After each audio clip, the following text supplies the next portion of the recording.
And welcome everybody to another episode of Wrong Side of Simulations, bringing the best content for the wrong side of the airplane, the right seat. And as always, my name is Blake, and I am a real-world flight dispatcher, aiming to bring a little more context to your flight sim viewing experience. And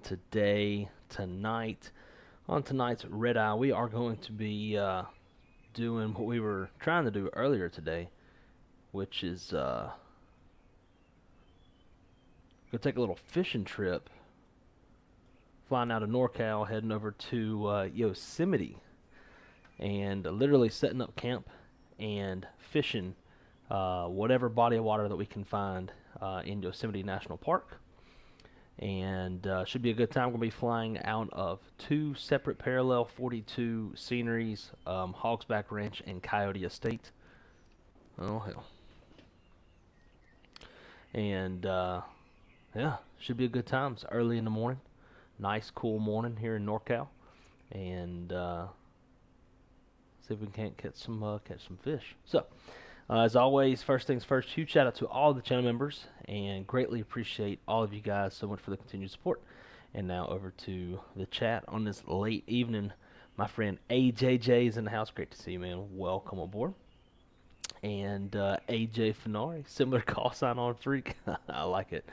Great to see my friend. Even so, do a cannonball. Hey, I don't know. It's like, I have it set to like 43 degrees, something like that. I had snow on the ground, but then I got to thinking that maybe that was too abusive for the horses.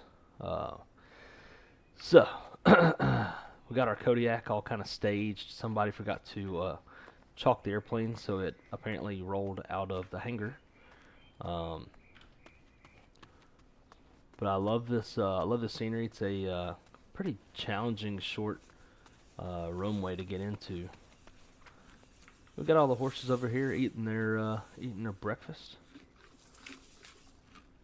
Gotta love the sound effects.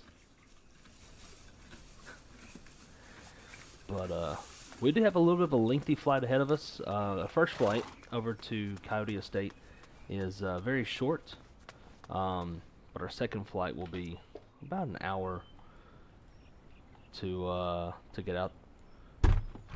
Nope. To get out to Yosemite. It should be very scenic, quite beautiful. Lots of mountains to look at. Might even add some snow as we get a little ways south.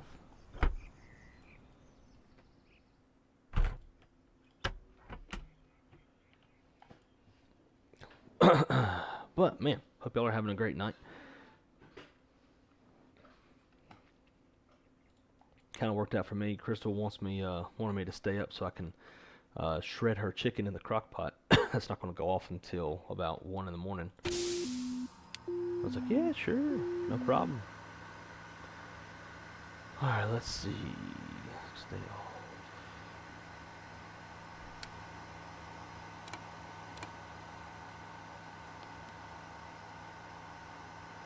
All right, let's fire this puppy up.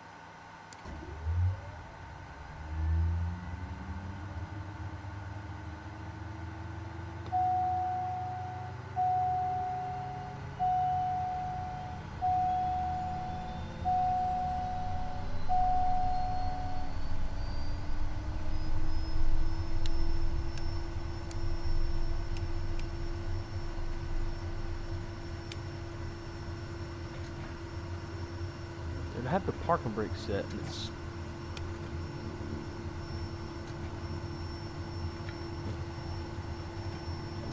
why with the parking brake, dude? Something with this.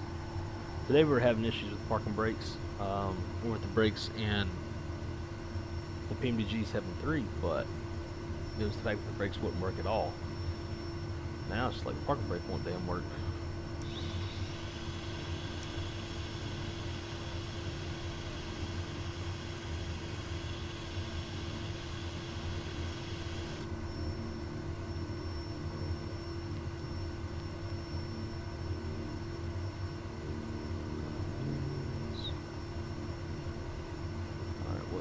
Trim, rudder trim is way to the right for some reason.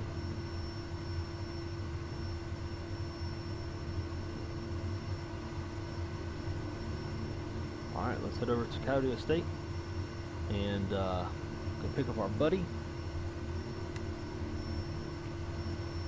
in some gear.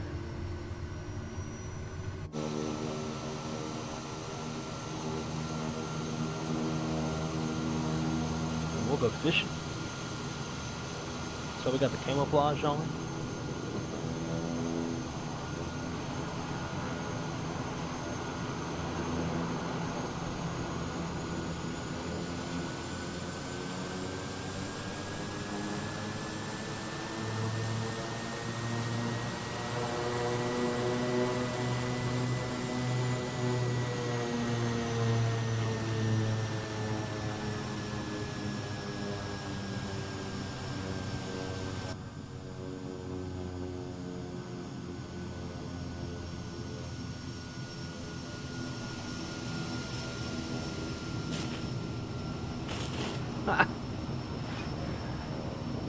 Nothing to see here. That's what happens when you go into try to get fancy with the cameras and shit.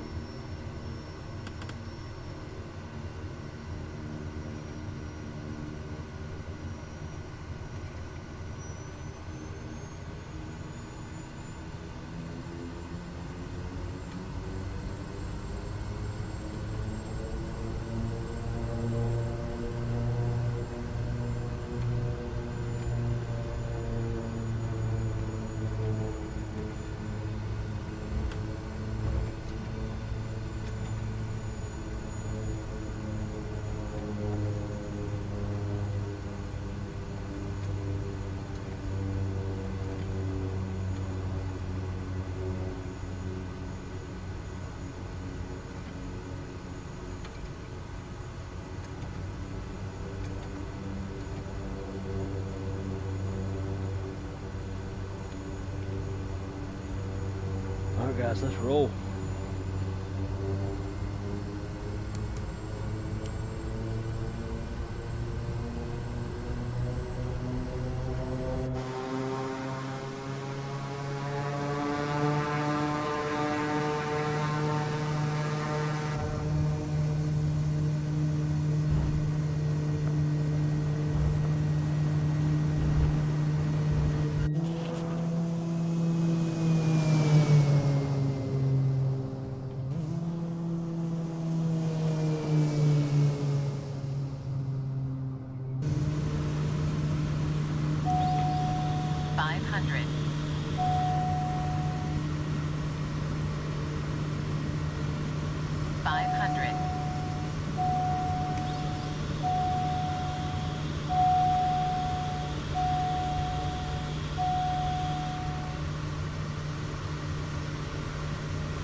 That's right, let's go. Speedo left, right.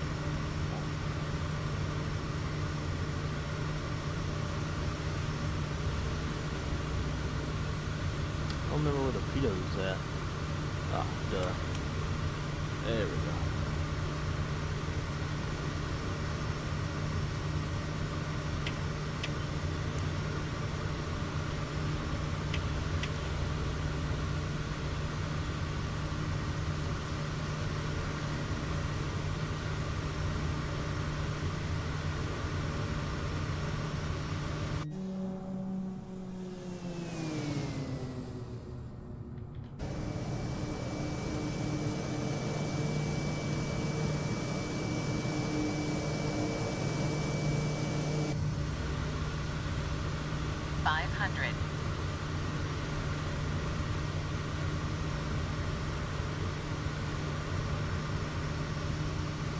Now next time we do an episode like this, we're going to fly Bozeman to Jackson Hole in the amphibious Kodiak.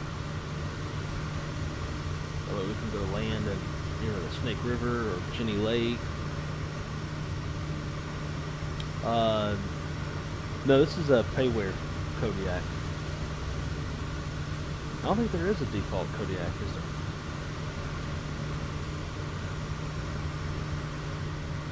But yeah, next time we'll get in the amphibious one, kind of lake and river hop.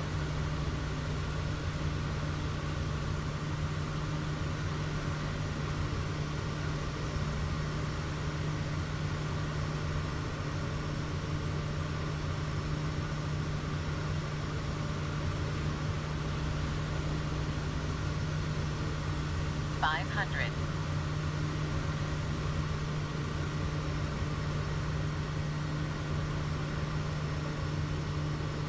Right over here off our right side.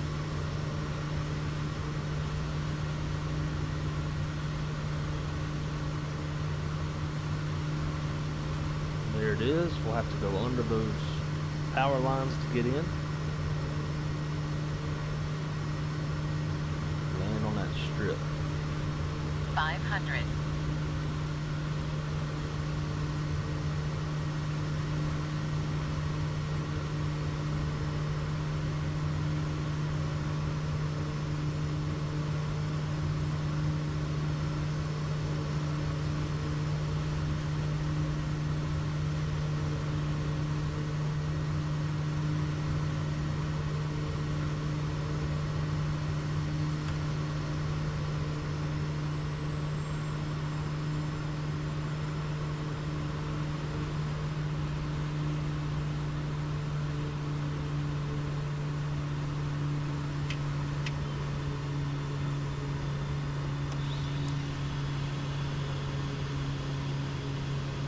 $500.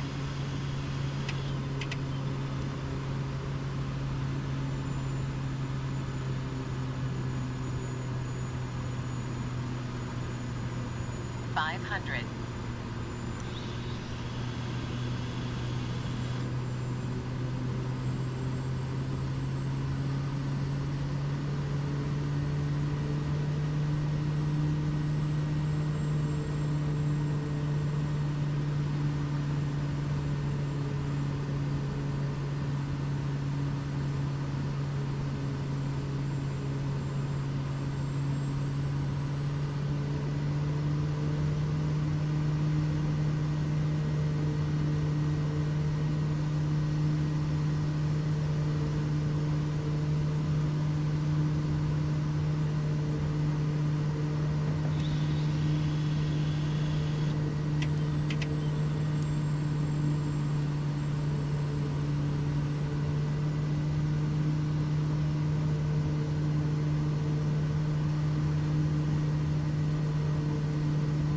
Pull up.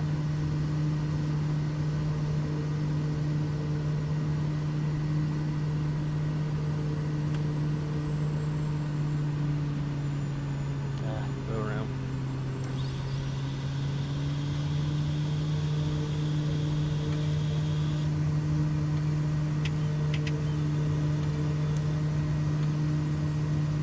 I don't like that at all.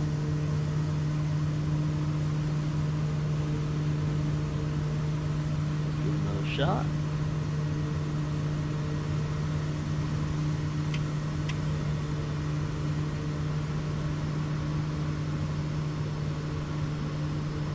$500.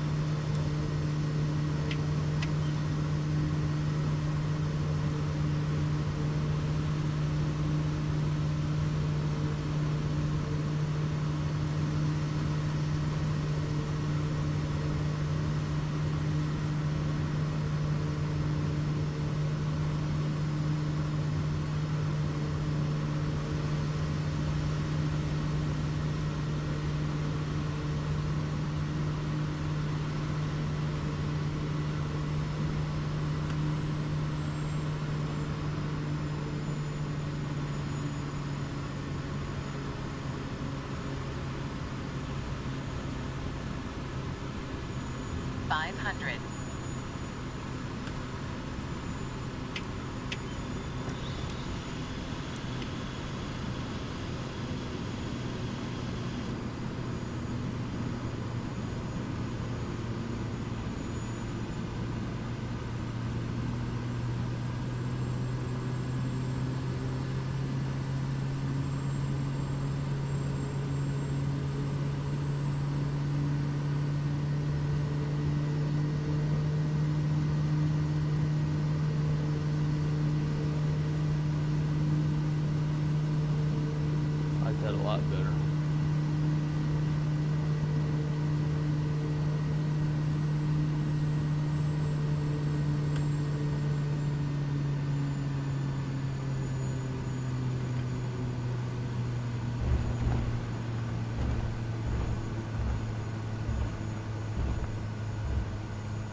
thrust never kicked in.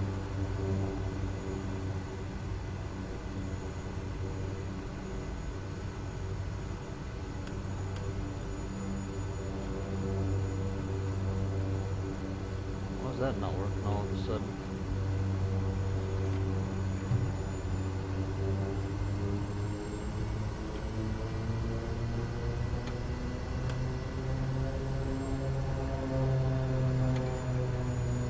Oh, I know why.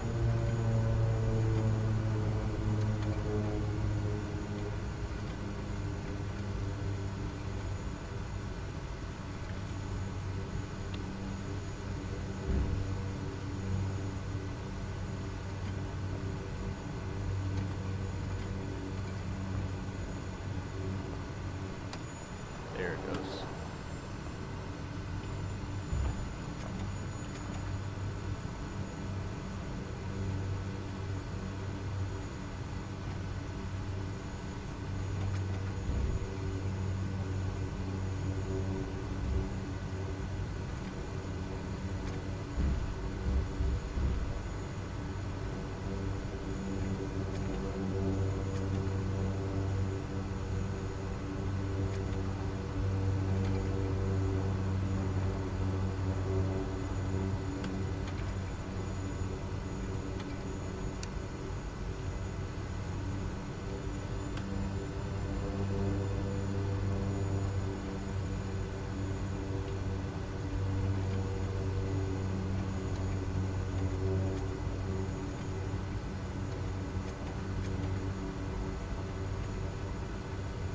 Alright.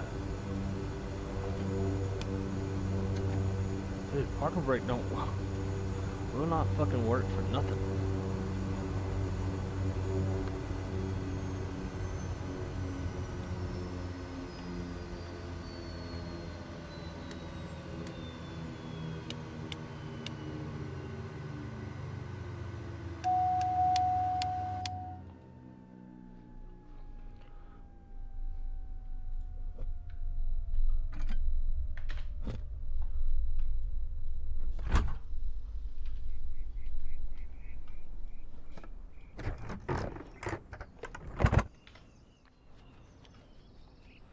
Alright.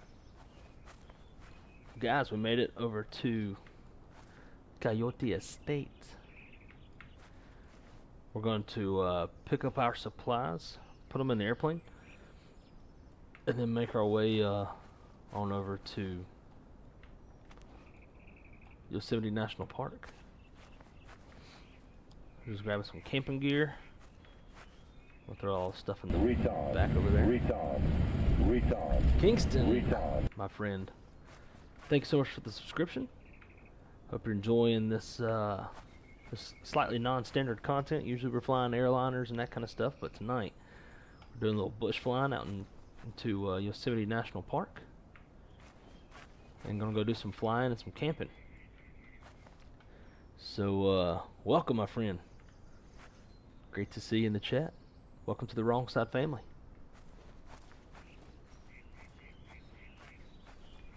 The sun just now coming up here in NorCal. We're not obviously flying in live time or live weather.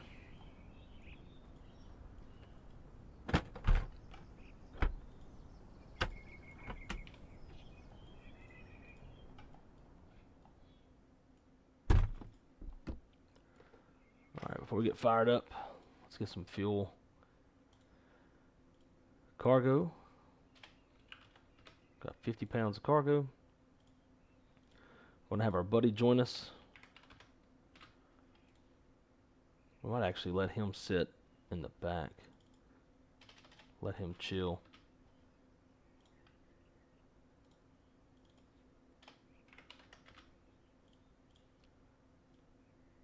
And then fuel, we're gonna try going with 75%. Hopefully we make it off the ground.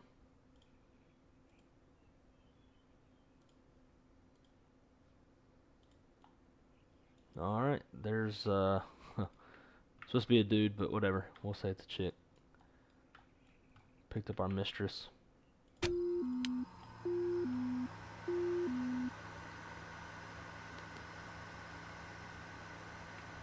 Alright, so we're gonna go up to. So this stuff kicks on. Callie, my dear, how's it going?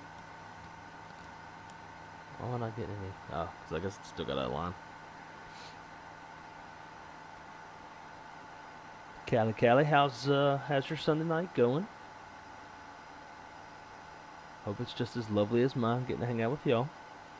Kingston, man, I'm glad you love aviation, just like the rest of us.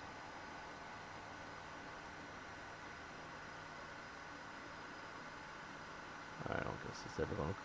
So we're going to get this thing started up. There it goes.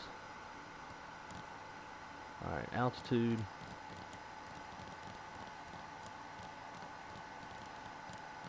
Cruise at 5,500 feet. I'm going to start with kind of a 180 heading.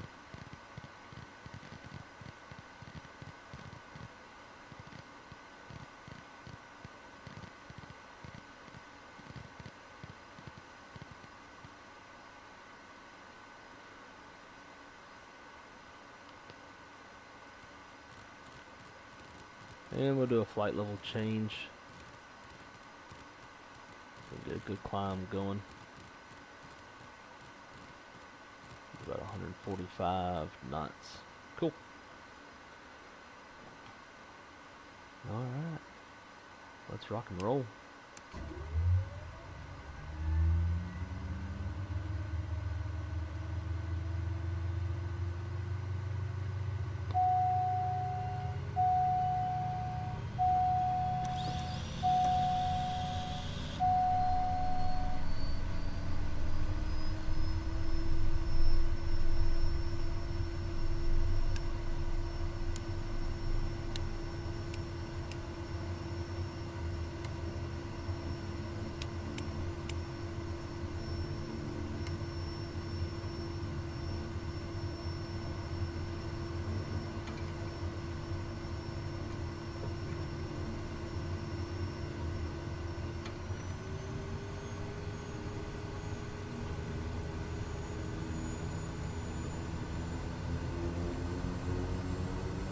Just had a crazy flight from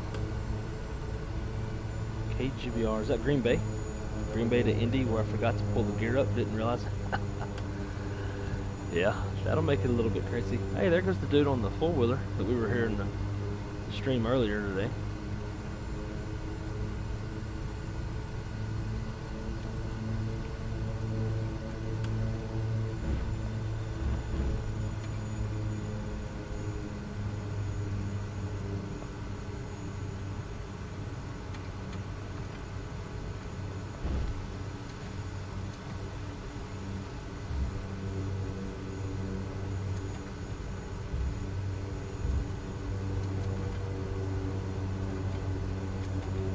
Before we go, I want to create some more views real quick.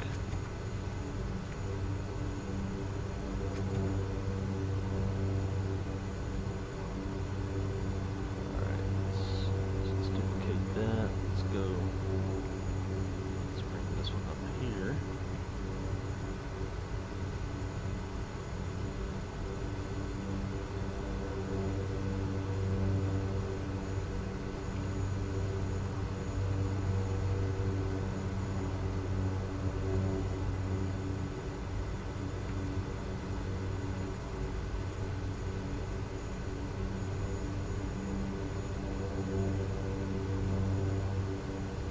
And then we'll do the same thing on the other side.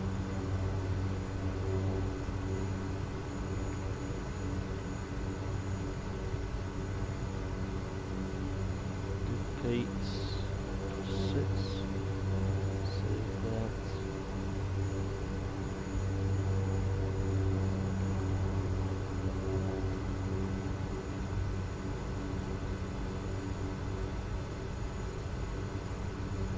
Let's see. Perfect. Perfect.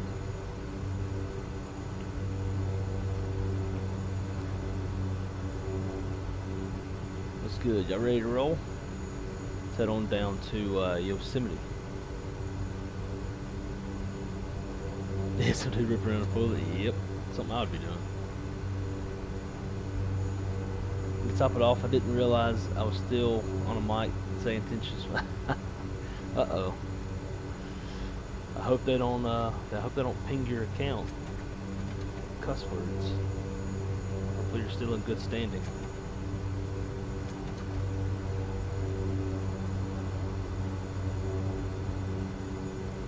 Yeah, saying intentions is a little more strict. Yeah, a lot more strict. I can't play Microsoft because I don't have a PC. Well, what about an Xbox or PlayStation 5?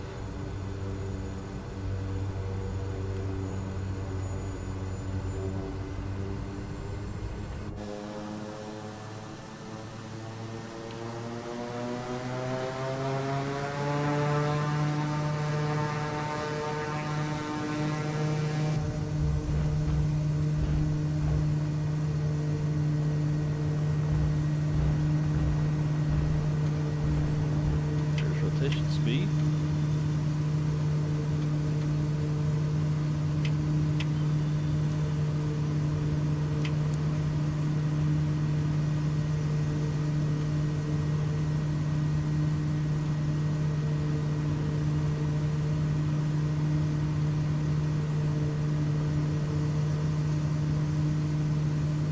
And accelerate.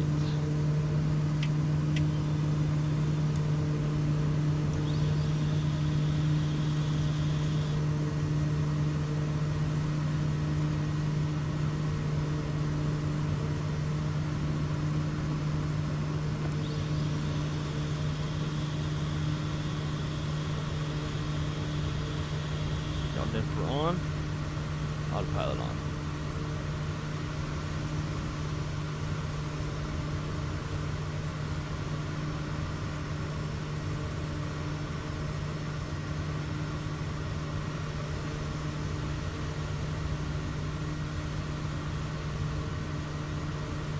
Alright, now heading. Let's draw the range out.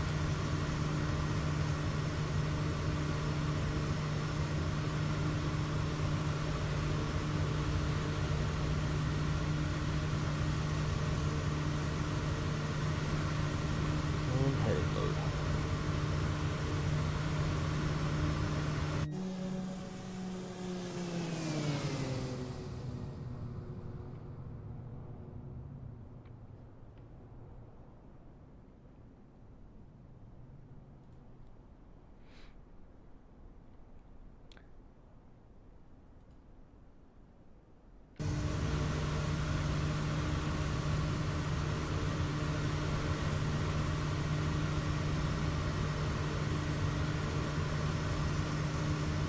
Try to shoot the gap in between these clouds here.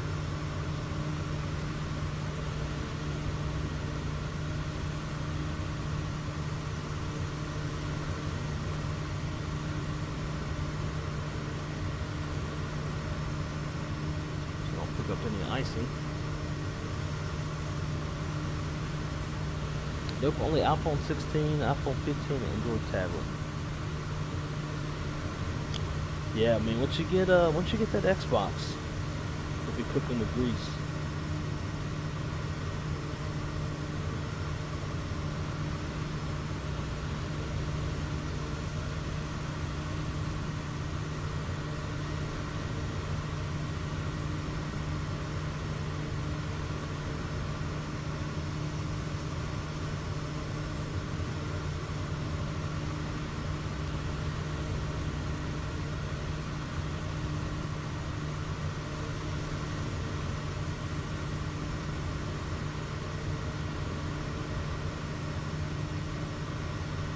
I wish I knew how to put in lat longs in a G1000. Let's be honest, I ain't got a clue.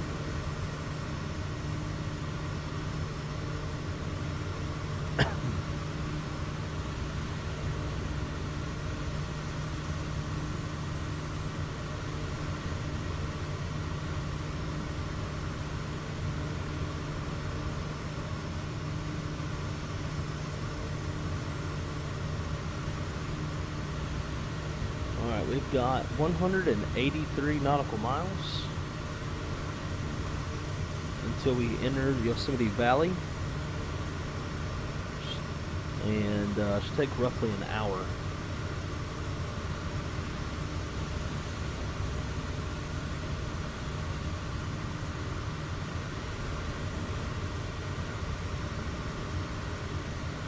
Meantime, you could do infinite flight, not the same, but still flight sim. Note, can I have, what's TFS? But virtual flight diaries, my friend. How are ya? Welcome, welcome. Happy to have you with us this evening. My man Shaq's in the house. Great to see you, dude. Hey, in the G1000 you can import your SimBrief flights into the G1000. Okay, I had that same thought. The problem is, I don't have. There's not airport codes for origin to destination, so that's the hard part.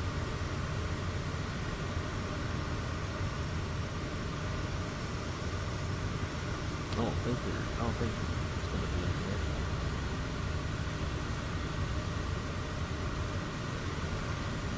Let's see.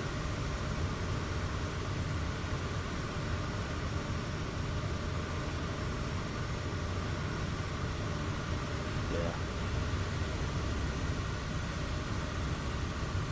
It'll be alright.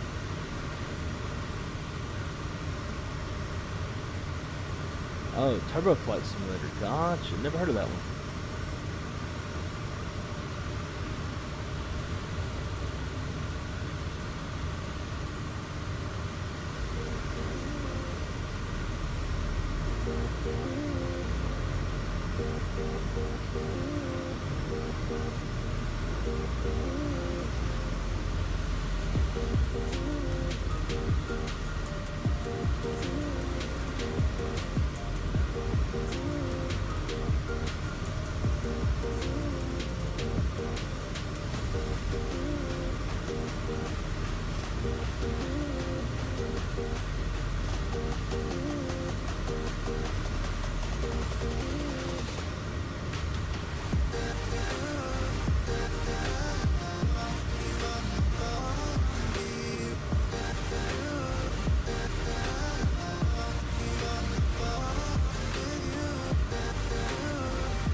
Do have the oh, why did that size?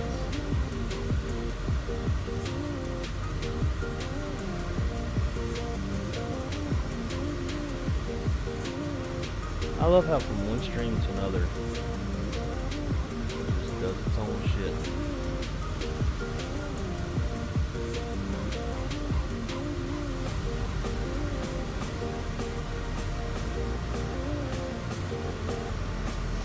But anyways, here's what we got going on.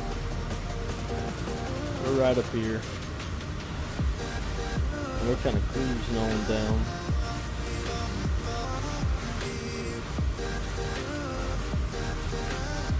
We'll link up with this let long and they'll put us into Yosemite Valley. Man, when we get down in here, the scenery is unbelievably beautiful. I have all the add-on packages for Yosemite, and it is unreal. The trick is going to be finding a place to land. Because unlike Jackson Hole, it's not the most flat, and if we were in an amphibious Kodiak, there's really nowhere to put it. There's no water to land it either, so that's going to be the trick once we get down there.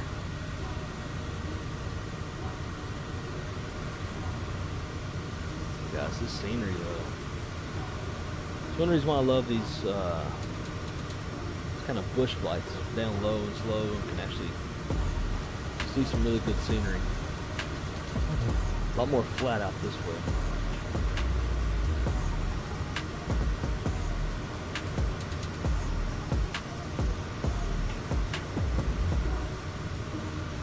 Hoverprop Flight Simulator is pretty good. You can play it on PC and Xbox. Yeah, I've never even heard of it. So,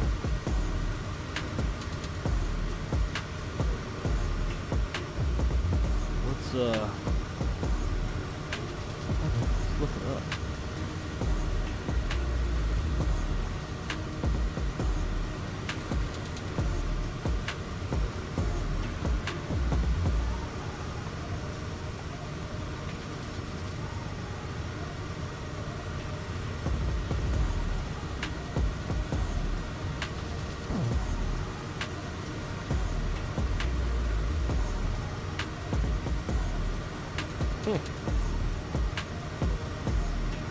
That looks like what we're doing right now.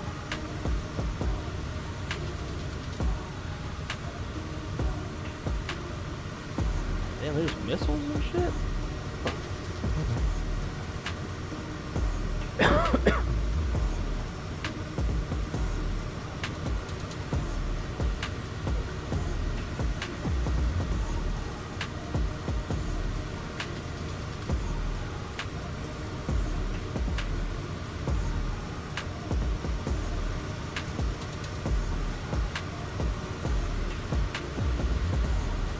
Got a decent little 10-knot tailwind to help us out. Now, one thing I do love about Flow Pro is it has this portal capability, and you can basically just randomly spawn anywhere you want to go.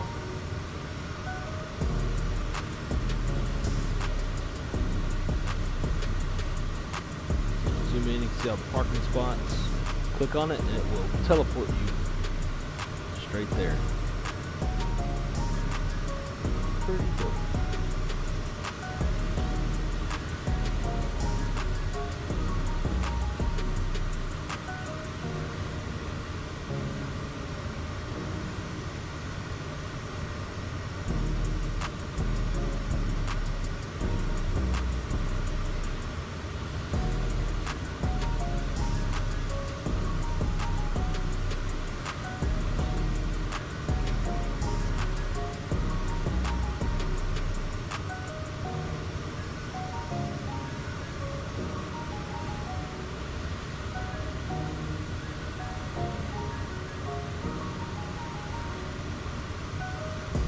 Yep, that is in Flow.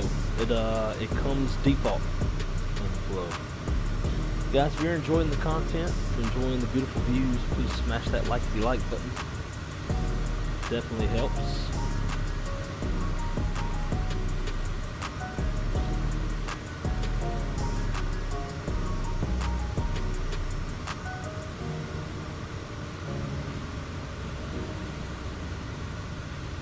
Oh, okay. That's cool. That's cool, King.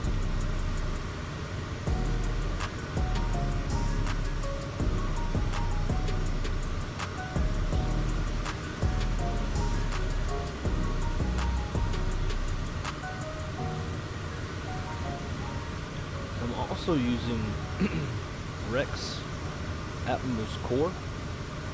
I found this this one preset that I really like. It's basically doing like shaders and such. So if we favorites, actually home, no, go favorites, hit reset.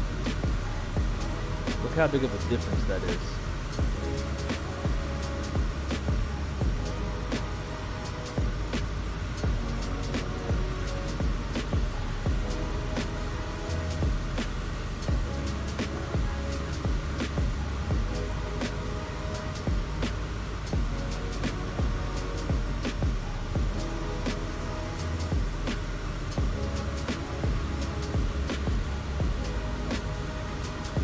out of these clouds.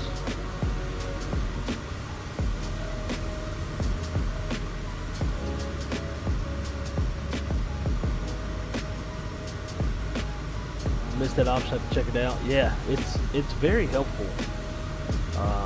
When I was creating the weather for this stream, I was initially going to do snowy weather, and different level of snow depths affect different like ground levels. So I spawned over to Coyote Estate real quick to make sure that what I wanted to do would work, and then I spawned it back to that hangar.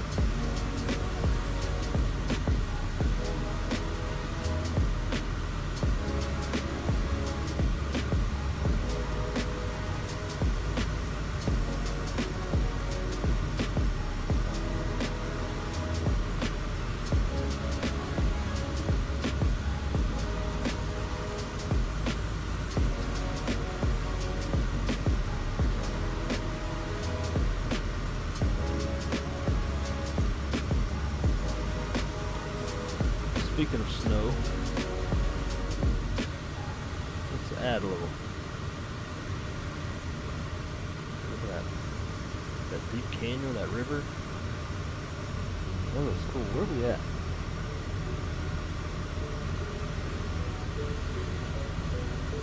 Called Paradise, California. Huh. Cool town. Let's do some snow depth.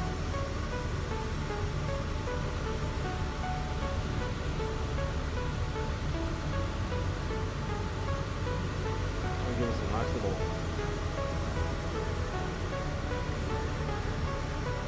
dusting to look at.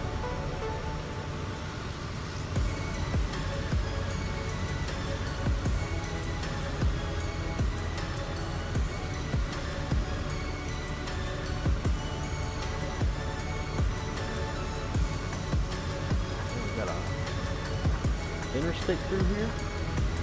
What is that? Highway 70. I think I love having Foreflight. You can see what everything is, see exactly where you're at.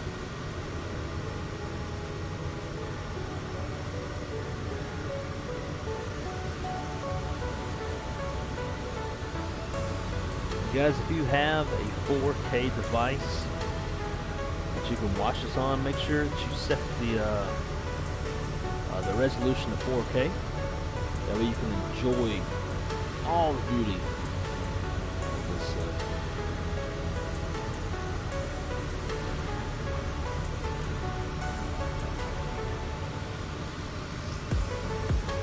Man, if we were in the amphibious, we'd go land in there and fish that real quick. Take that off.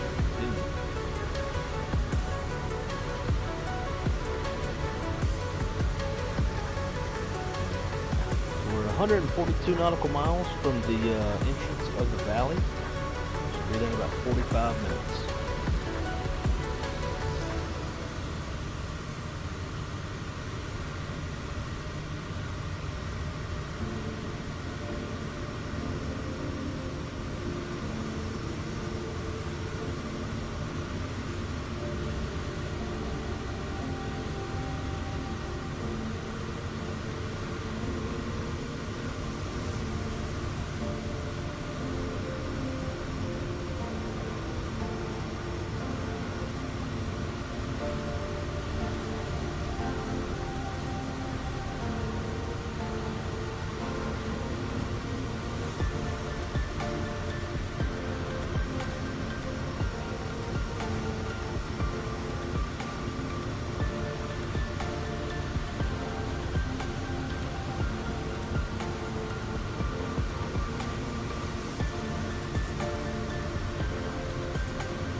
What up, ma'am? How you doing?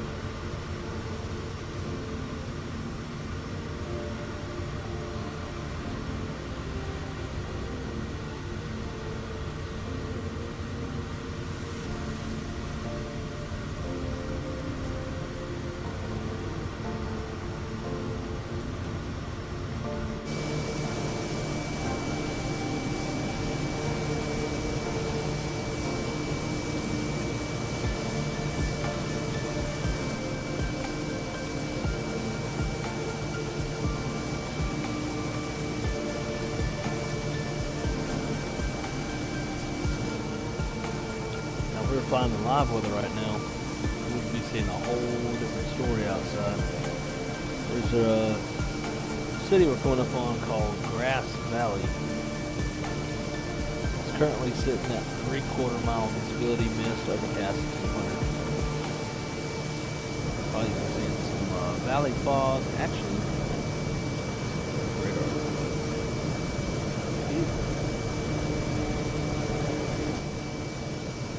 So here's what's radar looking like.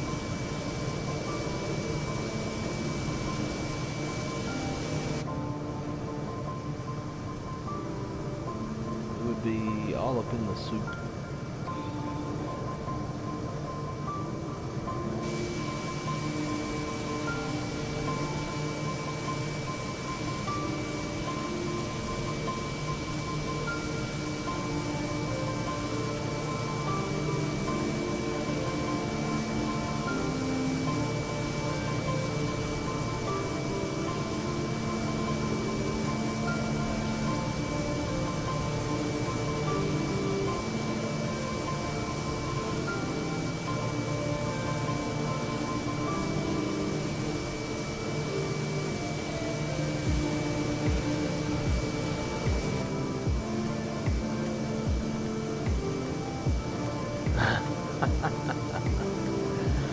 Typically Ryanair landing, yeah.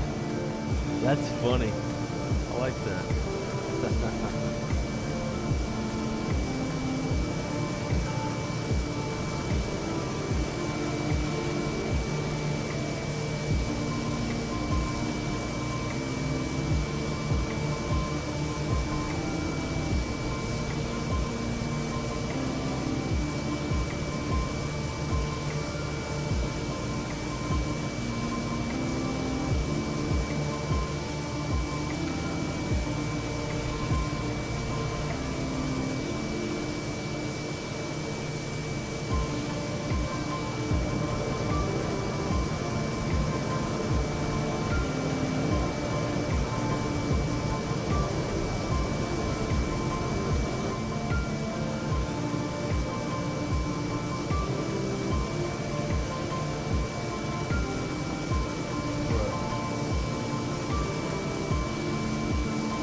I didn't know there was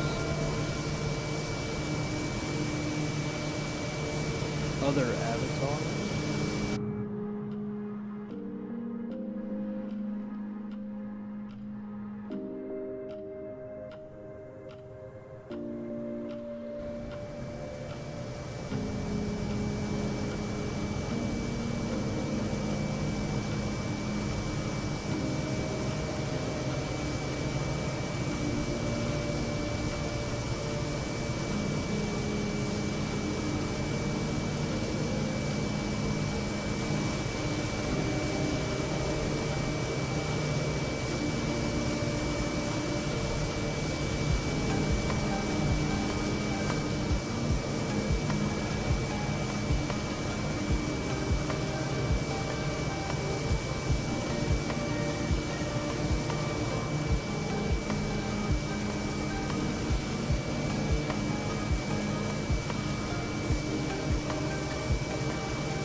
Looking at Got Friends website to make the avatars of, like, basically like your dog can be in the cockpit with you.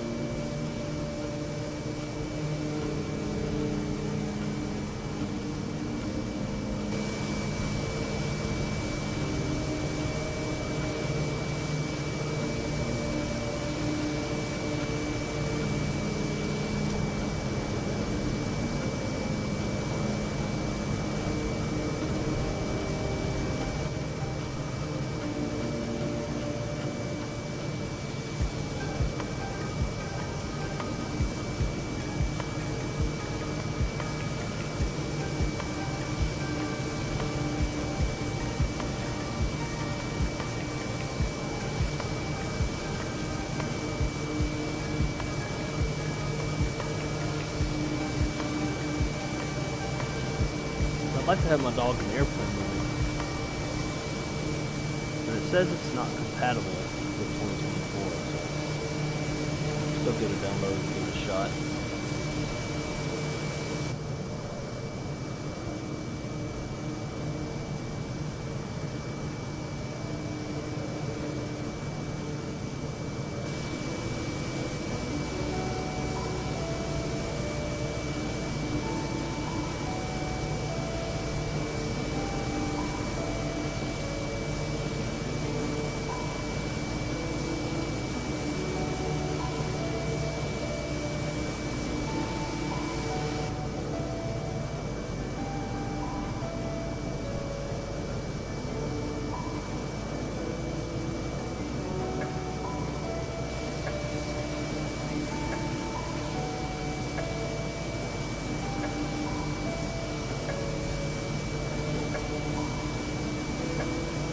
You gonna make some footprints in the snow? Hell yeah. I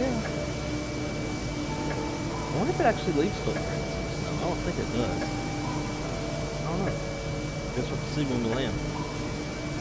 This is the type of flying I like to do. It seems very relaxing. I agree. Hey man, sometimes I just like to land in spots that I like. Like Jackson Hole or Gulf Shores. Like park the airplane, shut everything off, get out, and just like sit there. Kind of like some of the Sims like ambient sounds. I wish it had a more variety of sounds. And I've tried other add-ons like Ecoscapes, some of those other like sound add-ons. They're pretty shit. So I guess the default will have to do, but I enjoy it. Oh yeah, the goodest co-pilot. That's right.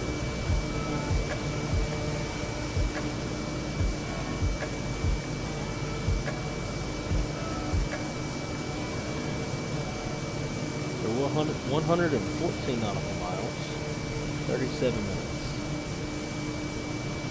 I'm going to have to make a right turn up ahead. There's some mountains that we don't see altitude as us, or we can climb higher.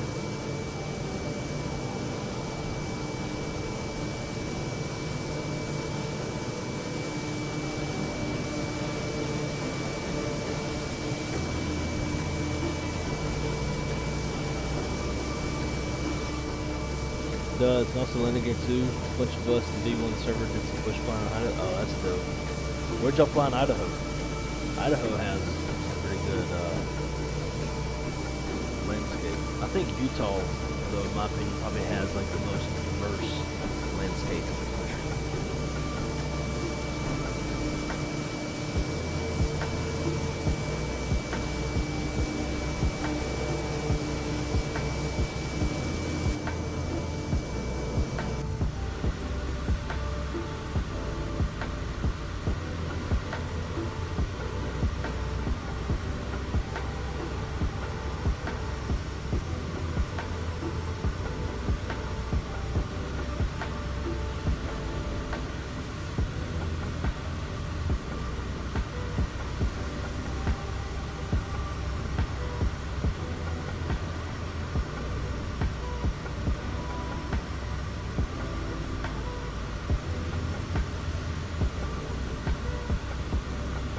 Still looking good.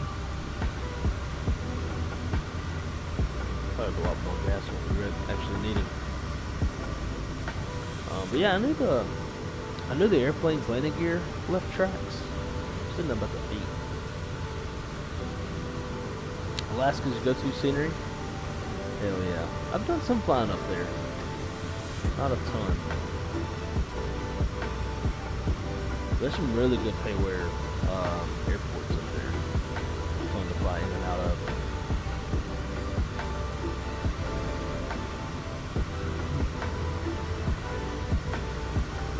That's a good meal of a drink.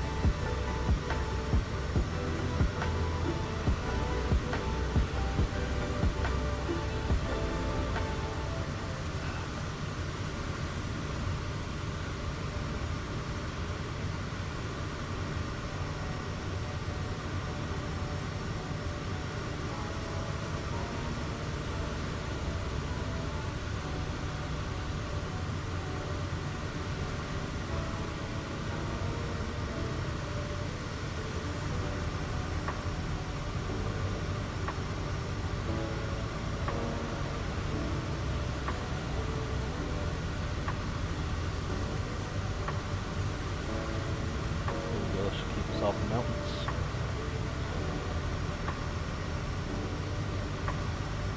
I think we're gonna get there faster than what it says. Got about 100 miles left until we are in the valley. Once we get in the valley, that's what shit's gonna be like. Ridiculously beautiful. 787-9's a cool airplane. I agree. I like that plane a lot.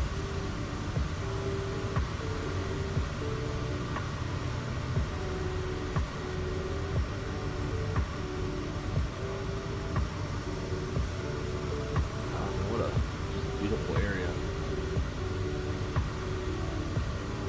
Be neat to visit. Let's see, what is this right off our wing? Colfax, California.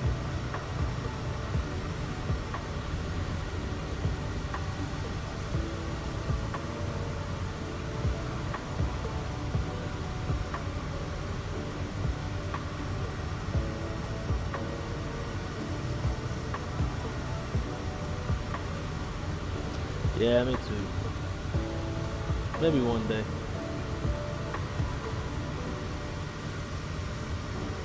When that 7.5 drops though, then it's gonna be on like King Kong.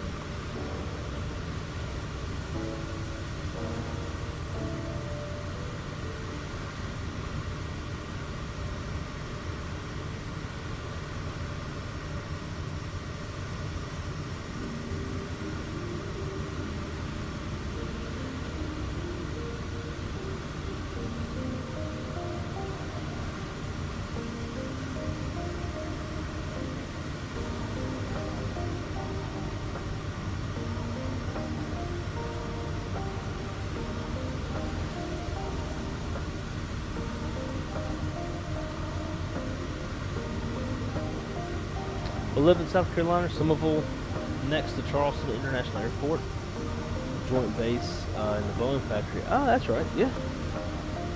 So I bet you could see some cool shit.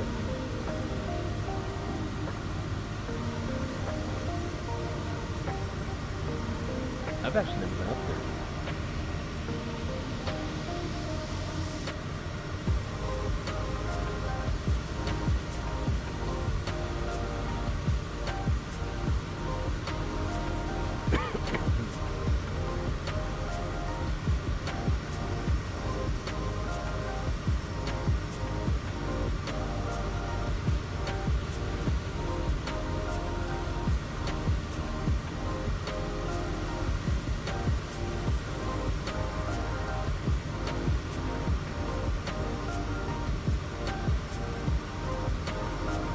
Guys, give me 1 second, I'm gonna go grab myself another little drink.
alright. We're back, we're back.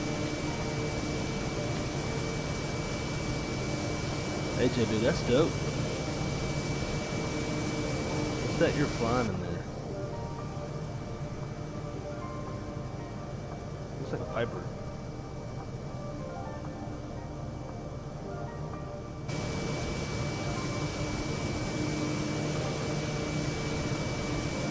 That's dope, dude. Yeah, that's that kind of flying's fun. You can fly with friends and shit. It's just so hard to like coordinate. And Shaq, are you still watching, my friend?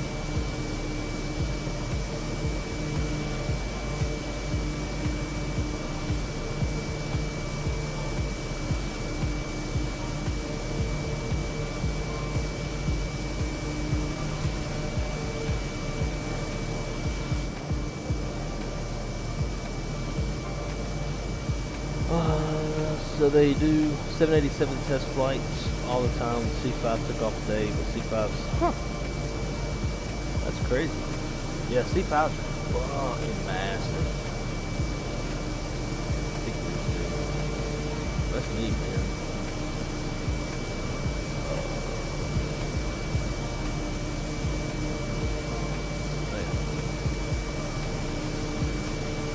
So in the stream earlier today, talking about how you can do the camp out utility with friends.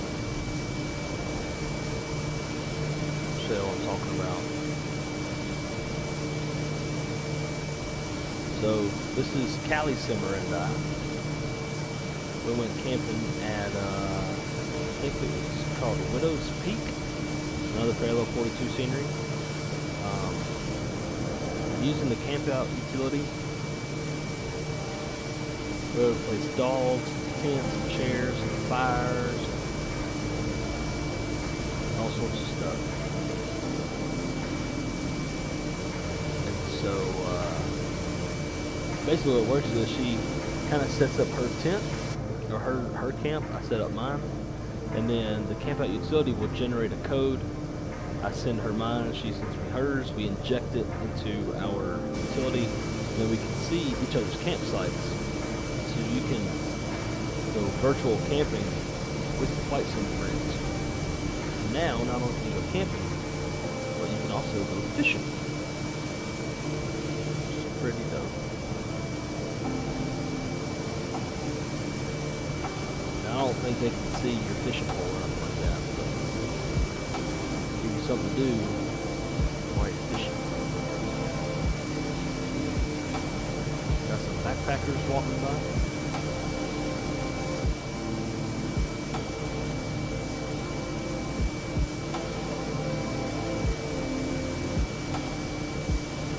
Oh, Kingston, no shit. That's dope. You don't mind me asking, what'd you do for Boeing? I've never been to a Boeing assembly line, but I have been to Airbus. For my airline, soon to be former airline, but I oversaw the delivery process, and whenever we had a new aircraft coming out of Mobile, Airbus plant there, so went over there, picked up the airplane to observe the delivery process. It was pretty dope.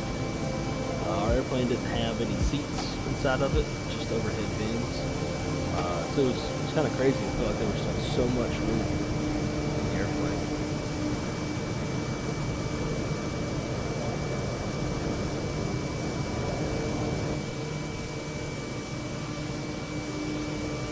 Fire tower scenery, right over. I've seen that pack. I've thought about getting it. Is it worth the money? This guy, what's up, man? Every time I go to work, I'm wondering to myself why United and American 737s use 3/4 of the runway in Savannah. A couple reasons for that.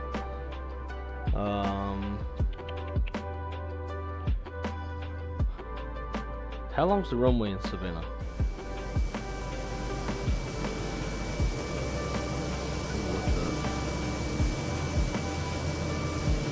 69 miles out. Should be there in about 20 minutes.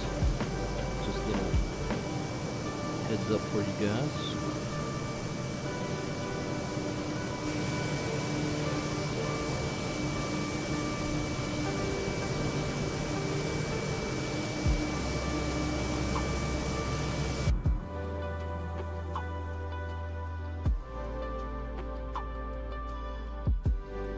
Alright, so one runway is 9,300 feet, another one's 7,000 feet. So, the most likely reason why they're using up 3/4 of the runway is because they're doing a derated takeoff. So, by that I mean, they're not taking off at full power. That way they can preserve the life of the engines. The harder you run the engines, the more wear and tear they're going to have, right? So, based off of their payload, they're going to run takeoff numbers with a derate so that they can basically optimize the takeoff power so they can get off the ground, but they're not doing max power where they're going to put more wear and tear on the engines. So that's one. In most cases. That's why we should all do a backcountry flying. We should. We've done something similar to that once on the channel. I remember where all we flew. Let's see, I'll find the stream and put it in the chat.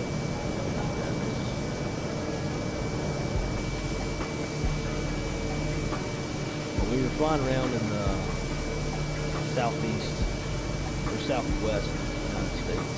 I think we went to Grand Canyon West, Airport, Bryce Canyon, cool places like that.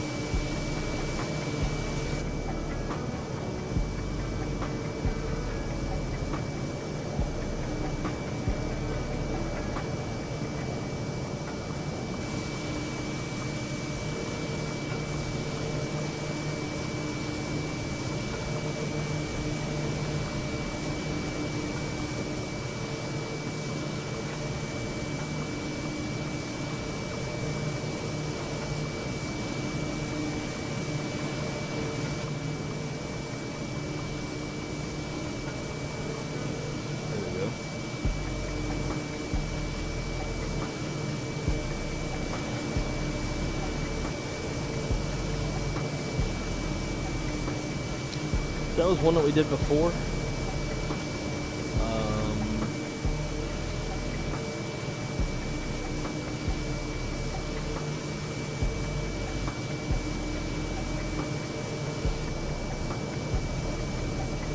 I don't know where all we flew.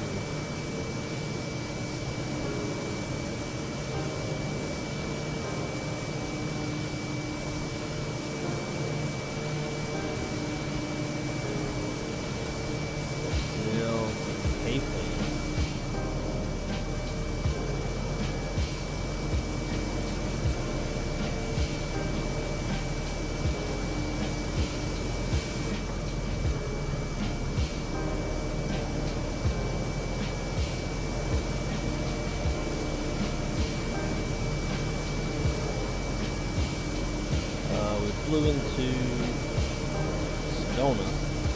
Remember that.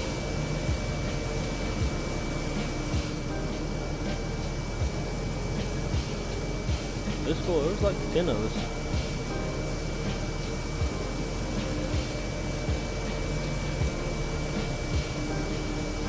Yeah, we had a nice little group flight going.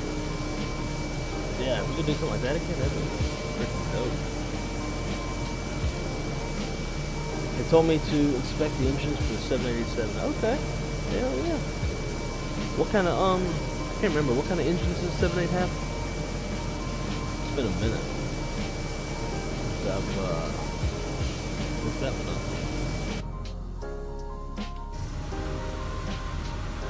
Oh man, I'm kind of glad I came in the cockpit. Look how close we're going to skim by that mountain there.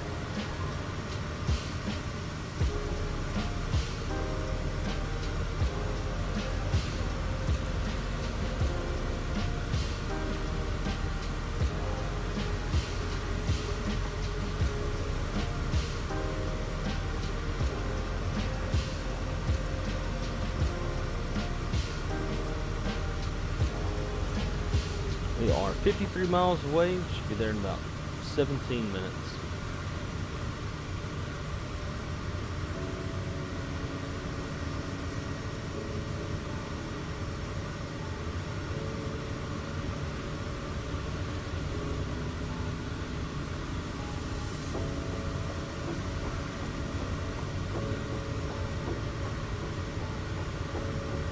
Orbit's build an app that actually remembers your login. It'll remember. It's just if you haven't logged in a minute, it'll kick you out. When I looked up that pack, it looked like it was predominantly like helicopter-related spots more than airplanes. Am I wrong on that?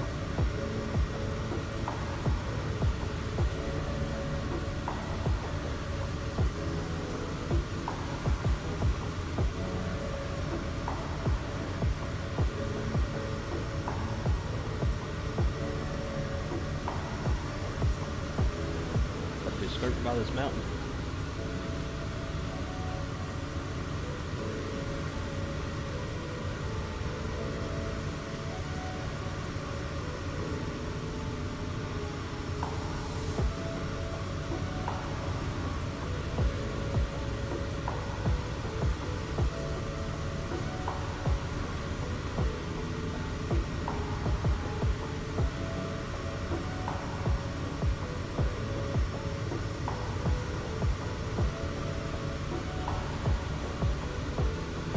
Bumpy.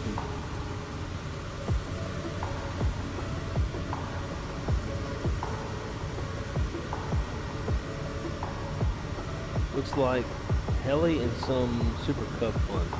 Now look, if you want to buy some helis, I'm fucking down.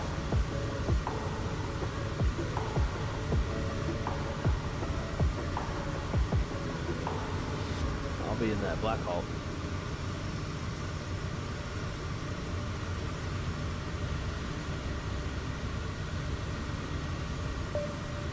See if it remembers me. I logged in, I think, yesterday.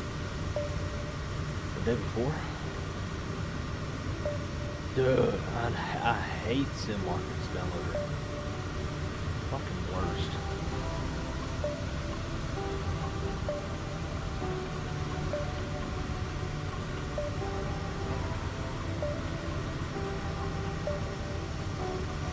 Some mountains ahead we'll have to contend with. Now it wants to update.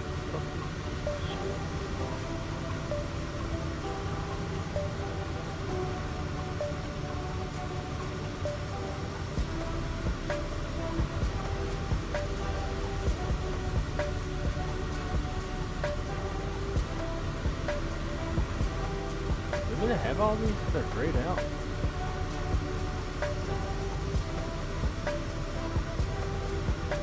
But they have. I don't have any of these.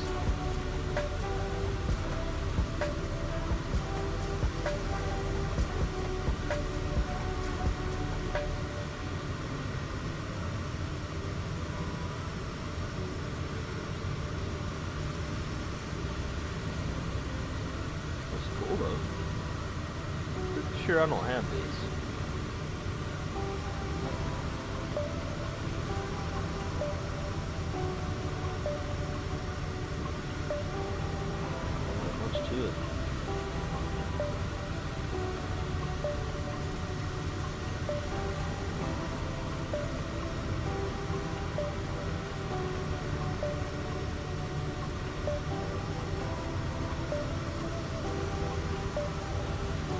Because I think they're all pretty much fire lookouts, right?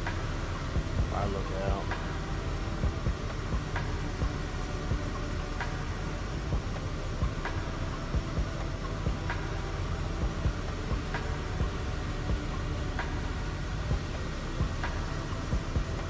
$15 to get a bunch of different ones.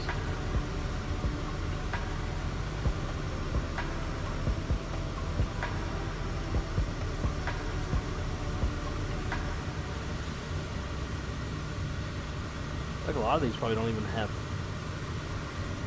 like helipads. Just like scenery for you to fly by almost. might have to snack that.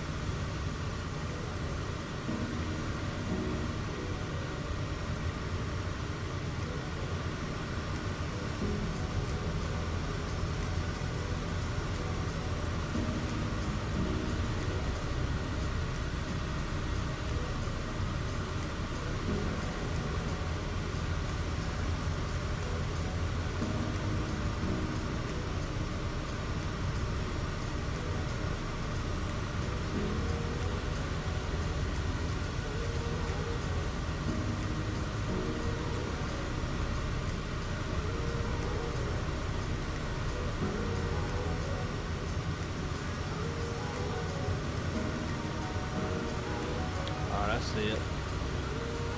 So right here, YSMT, that's it. That's where we're going.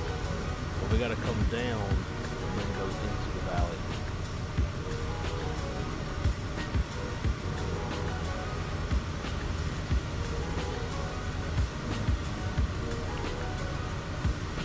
Pretty much cup strips, yeah.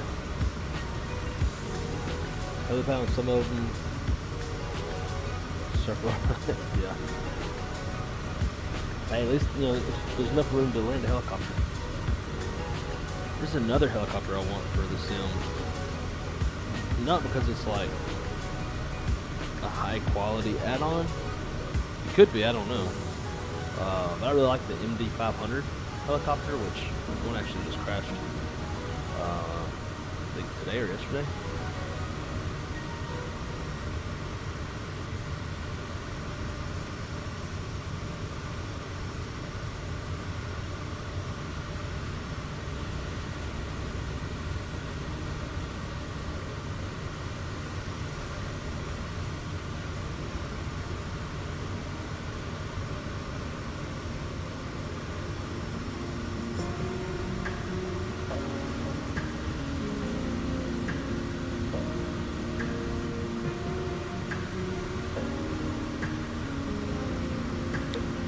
Namibia, what is going on, dude?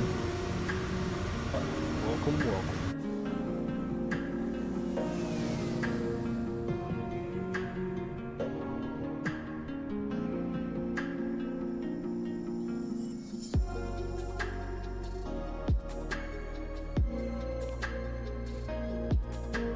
Y'all think we're gonna hit that mountain?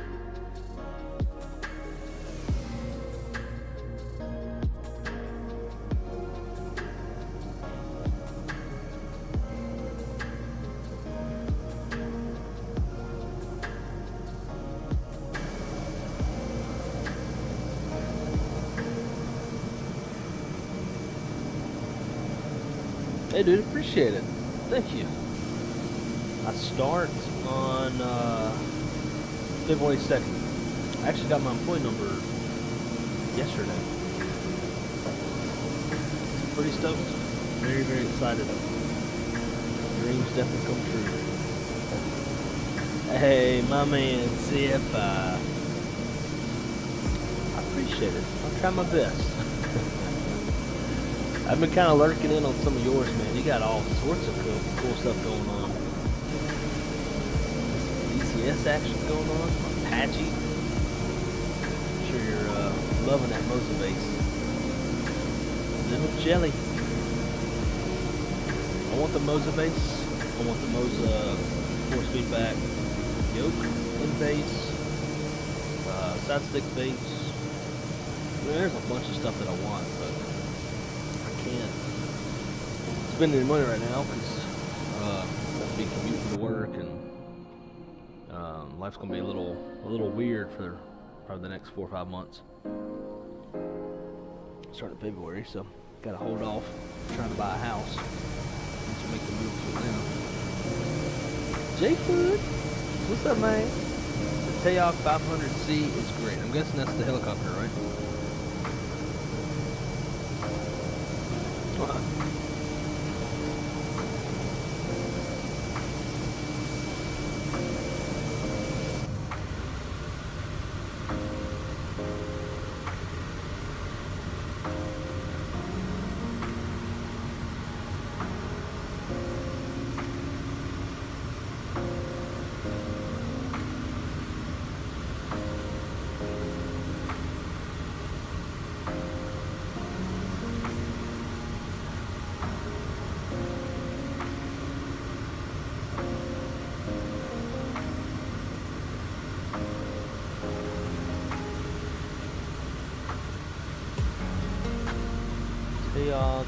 500C.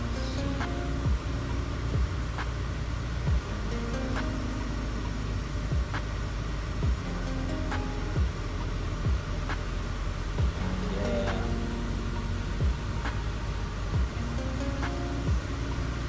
I'd rather have one with like kind of the pointier nose, but nonetheless. I don't know why I like it so much. It's just like a cool, nifty little helicopter.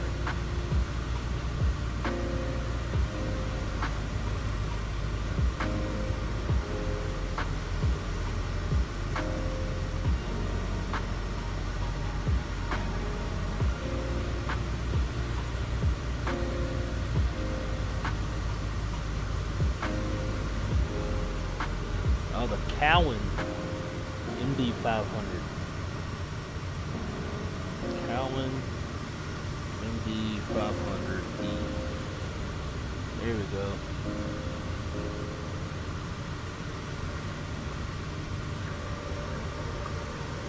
That one's got the kind of the pointier nose. That's what I like. Sexy little helicopter. I might buy that bitch. Might buy it. After we get done fishing, maybe fly it around Yosemite for a minute. Let's see. I think it's on orbits.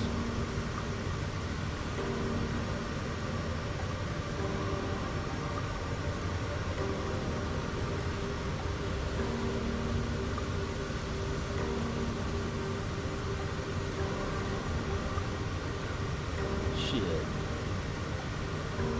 Hell yeah. That's cheap. And it's got... I'm down. That's the car, baby.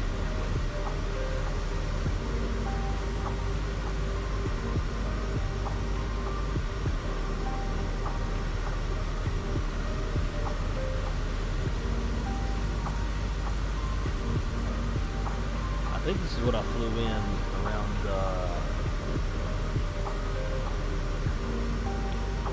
Grand Canyon.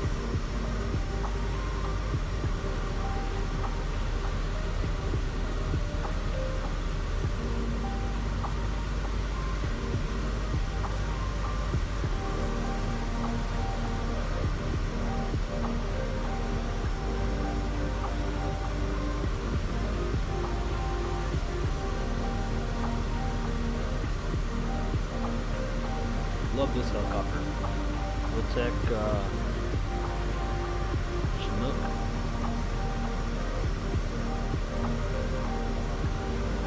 I want the Bronco too.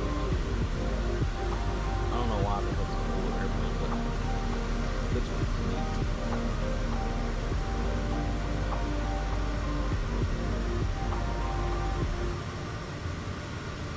If y'all don't have the Juice Goose, man, y'all are missing out. Juice Goose is fucking fun.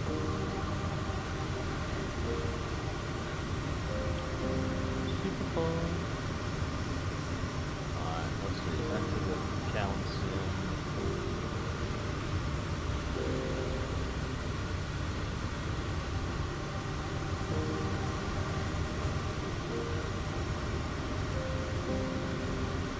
Yep, that's it. Maverick helicopters. That's what we're doing in the Grand Canyon.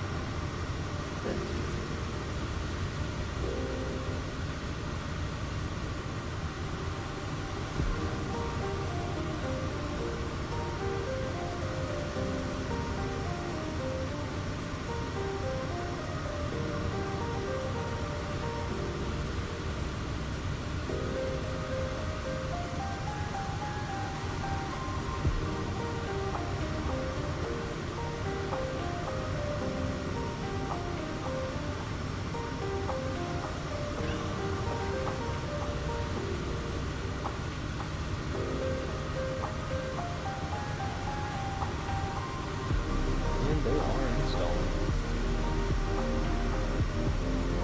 Hell yeah. Alright. Getting ready to turn in here shortly. Bring her move in.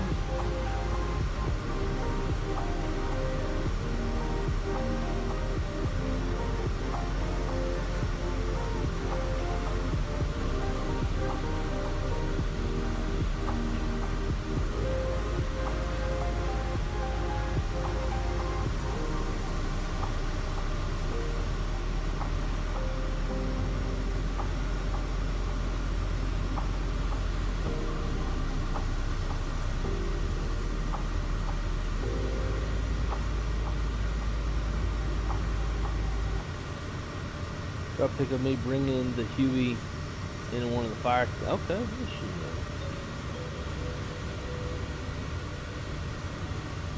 ah, dope. Is that the Stranger Things Huey? We'll have to go download that. I just cannot brain flying helis.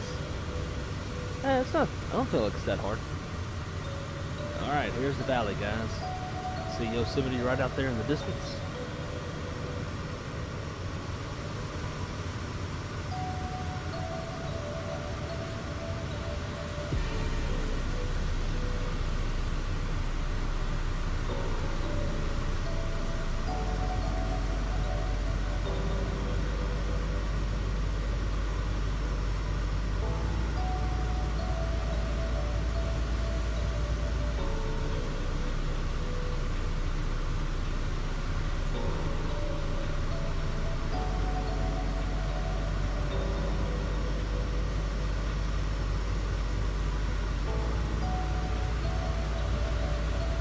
Gonna bristle up those good years, damn right. It took me forever to figure out helicopters still not perfect, but they're fun. Yeah, it's kind of just like a little bit of a balancing act, I think. I really enjoy flying helicopters. I'm not a pro by any means, but I thoroughly enjoy them. I'm like somewhat decent at it, like I can kind of land it where I need it to go.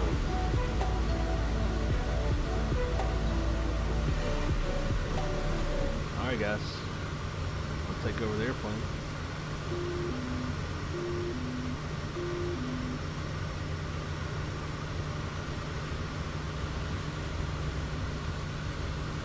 We'll kind of fly through the canyon and then figure somewhere to land this thing. No, that's the original. Oh, okay. Gotcha. Yeah, I definitely would want something more realistic than simplified.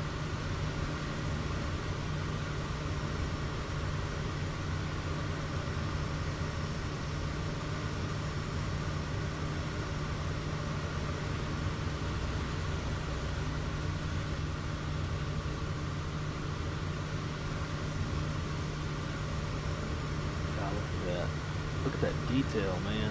Oh, love it. So a lot of what you guys are going to see in here is add-on scenery for Yosemite.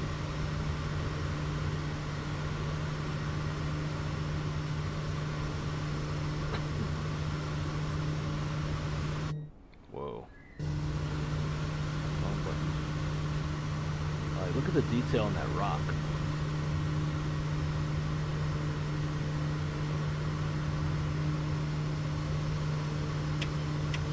I want something like that for Jackson Hole and the Tetons.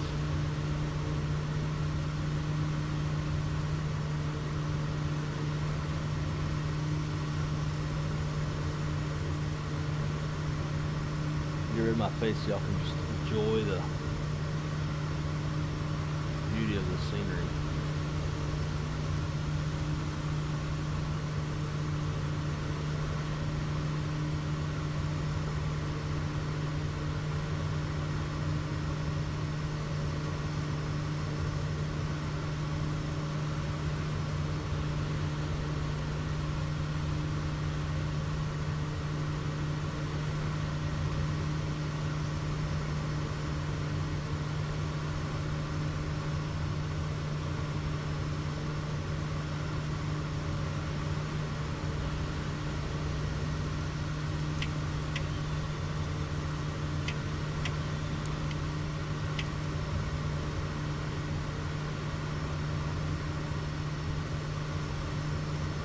snow might make some of it look kind of goofy.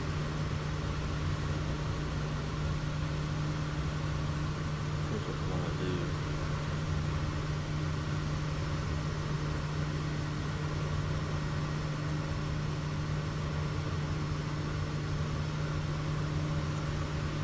I'll do it like that. Look at this. Isn't that nuts?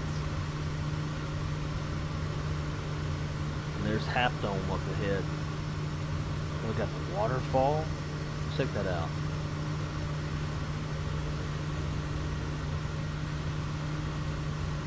And there's multiple waterfalls.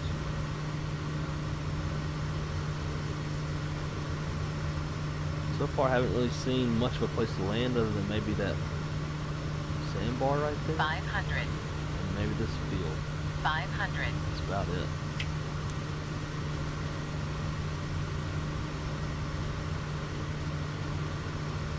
It's just so wooded.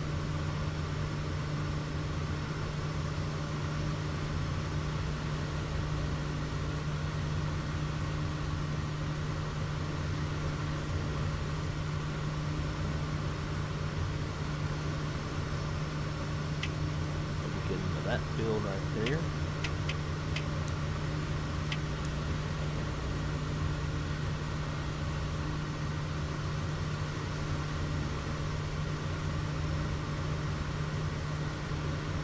Look at that, y'all.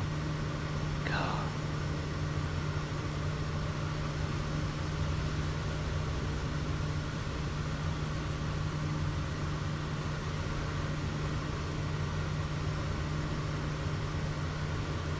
Yeah, you can tell it's custom scenery by it doesn't take much snow or anything.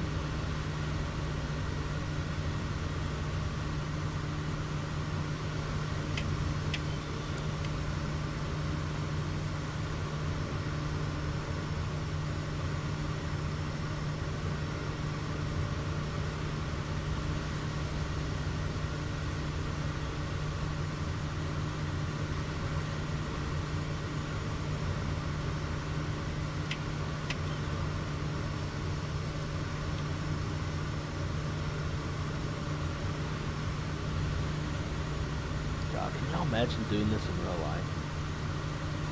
What that would be like?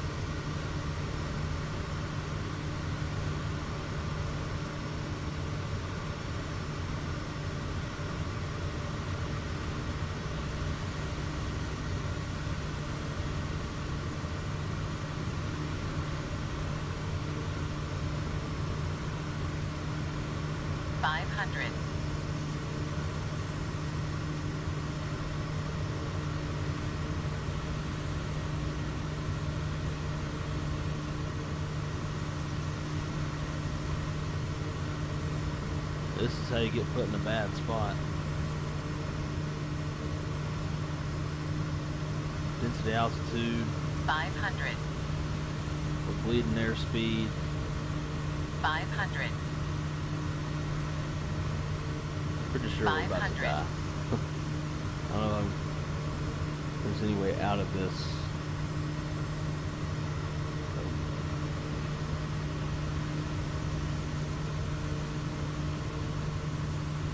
I'm lacking on the airspeed already. Might have enough to clear this.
Can't believe we climbed out of that.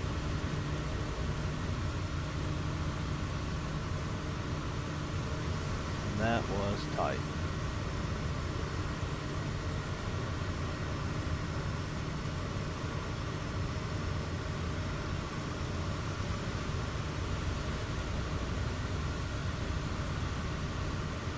Alright, let's go find a spot to land. 500.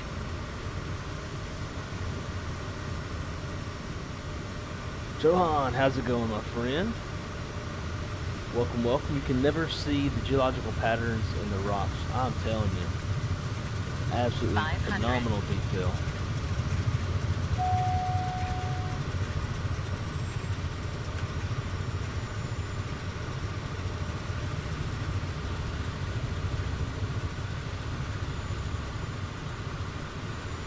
Now, if anybody knows the developer, ask them to do the same thing for Jackson Hole and the Teton Mountains. That'd be fantastic.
There's that field right there, but it's right next to a big ass hotel. Like, who wants to camp out next to a big ass hotel?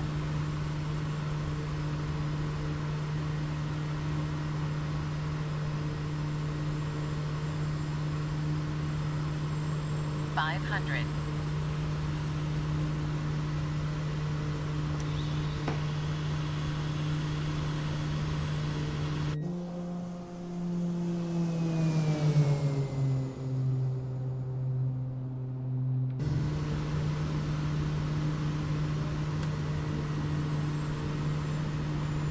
Oh no, I said let's be bush pilots, and we'll try to get it down on that that one sandbar. If we can't, then we'll put it in one of these bigger fields.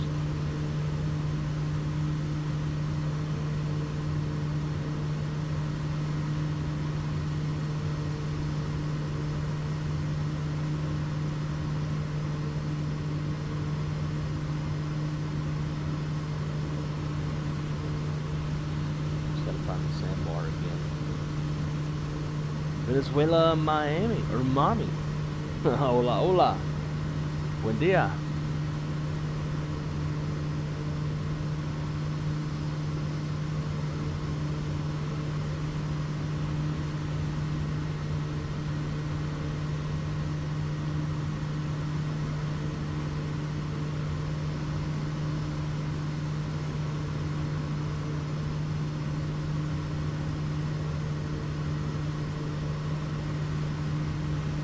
Is this third-party scenery? It is. There's a grass strip in the middle. Could be wrong. I don't think there is. There's like, for the scenery to spawn your plane and stuff. There. Oh, is that it? God, that's really tight. Good shot though. There's like spots to spawn your plane and stuff, but I don't think there's an actual strip anywhere.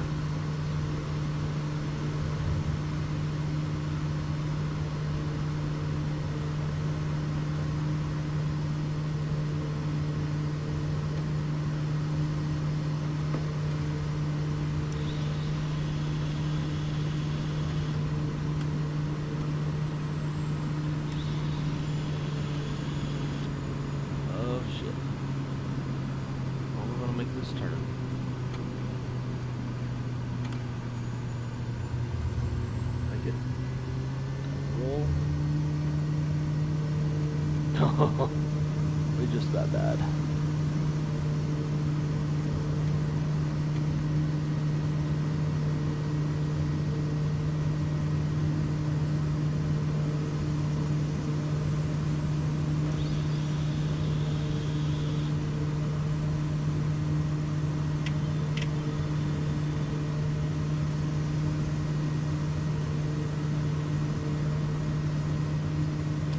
Where can you find it? I think it's in Orbix. When I land, whenever that's going to be, I'll find it for you. I think it's in Orbix. If you search Yosemite, Microsoft Flight Sim 24, you should see 500. it. 500. 500.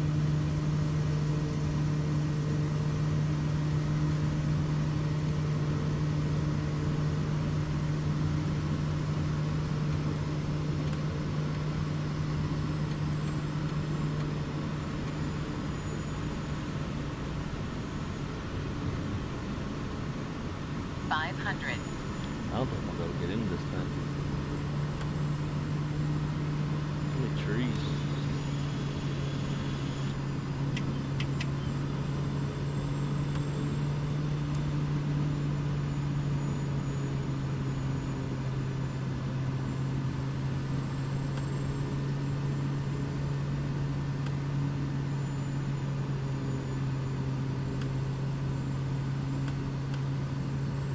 I don't like it.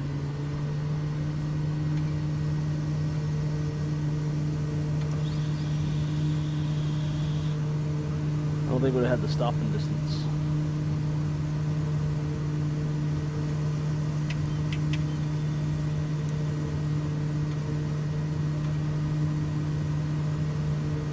Alright, we'll go back to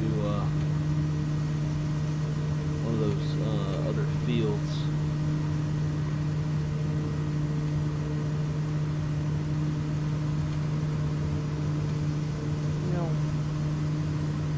There we go. It's a big ass field.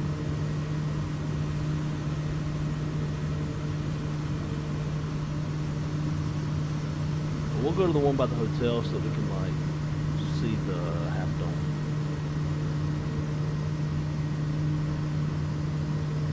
I'm kind of digging this one right here though.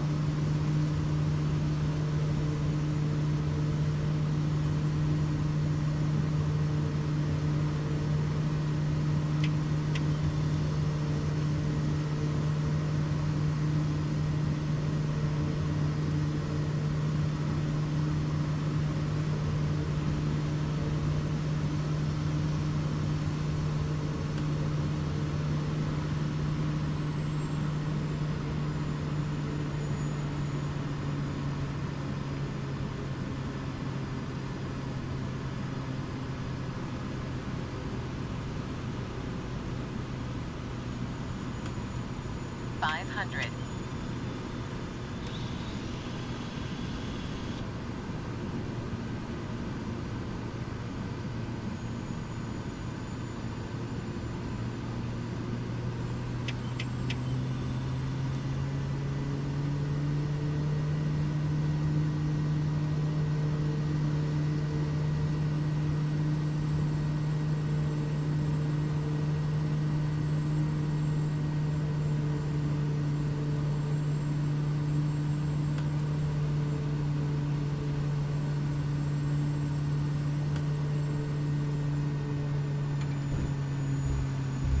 Stall.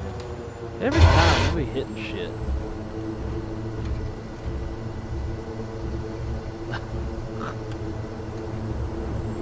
Every time we hitting these big ass bumps.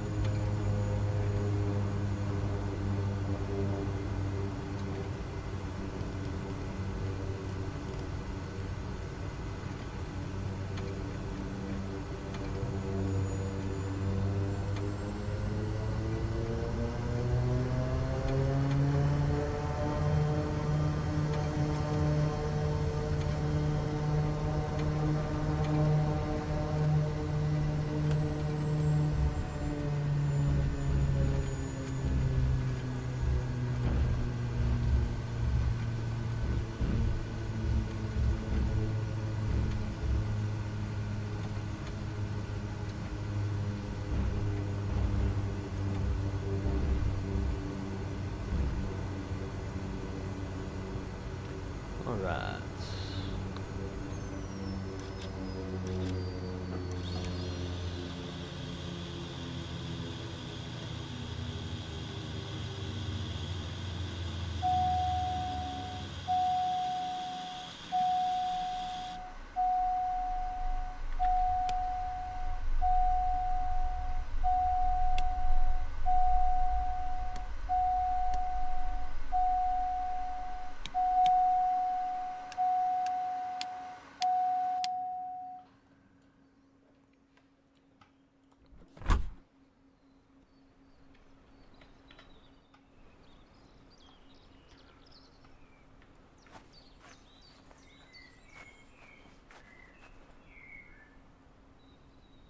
Guys, welcome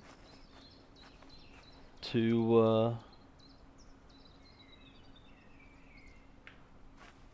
Yosemite.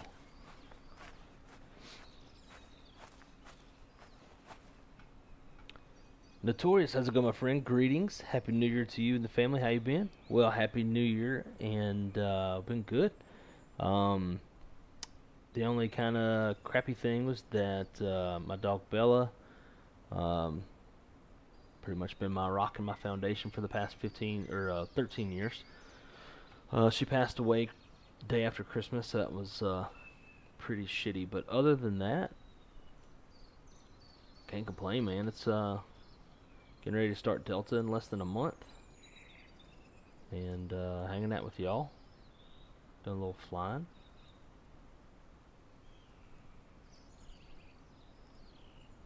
See, I'm not complaining at all.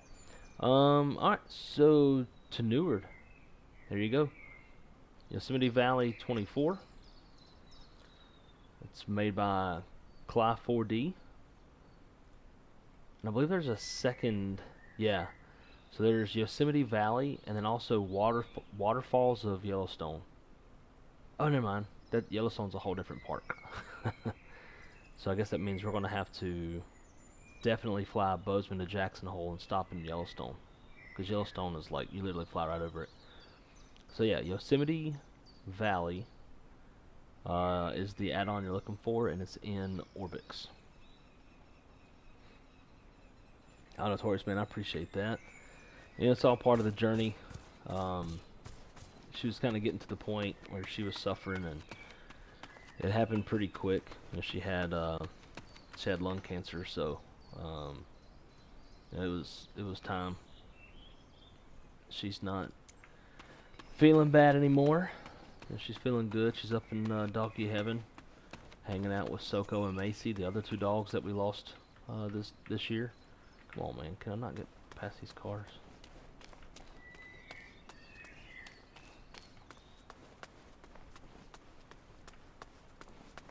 But yeah, other than that, pretty good. Can't complain. I wonder if we can fish off the bridge.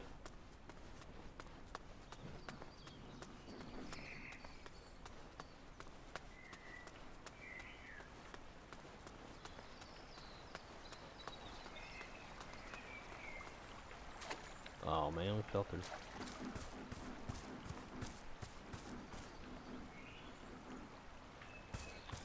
I think my airplane was just bouncing around.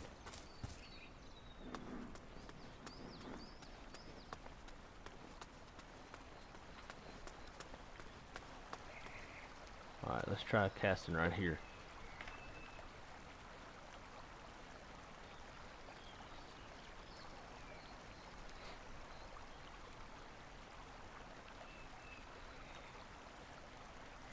We'll start with easy.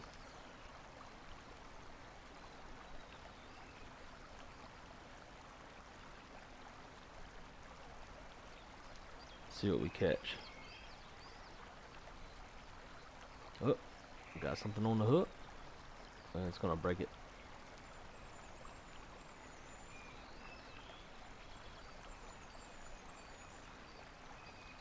Yeah.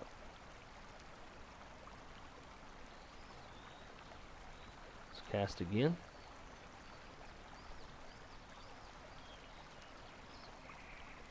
Something's bumping it. There we go.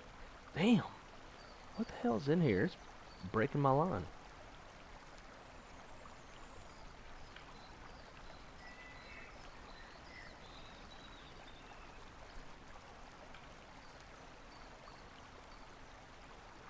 This one ain't getting away from us. What we got? Brown trout, just like we were catching earlier today. Says it's a rare brown trout, but it's not even a pound. Whee! Whee! Swing around. Alright, get out of here. Let's throw another one.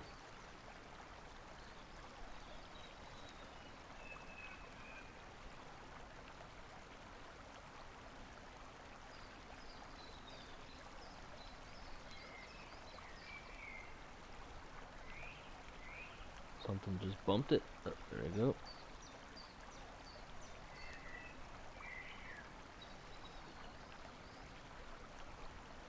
What do we got? Oh, is that a brim? Tilapia. Half pound. Yeah, we'll let him go.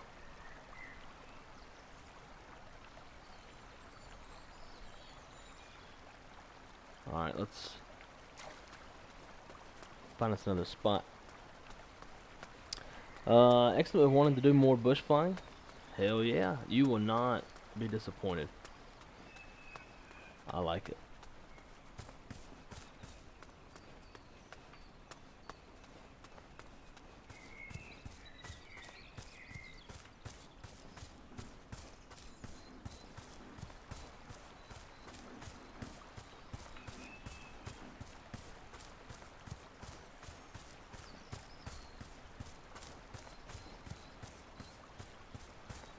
I don't like some of the trees though. Like some of the really obnoxiously big trees that are like kind of on the mountains. They don't even look right, like they don't fit in. It's kind of weird. Turn on a little fishing music.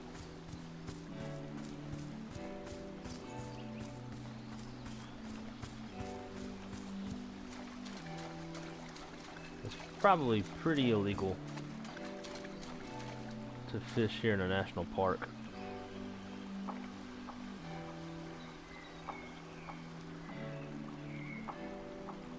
Let's see. This time let's go medium on the settings. Affects how long it takes to keep. Okay, why does it not let me change it?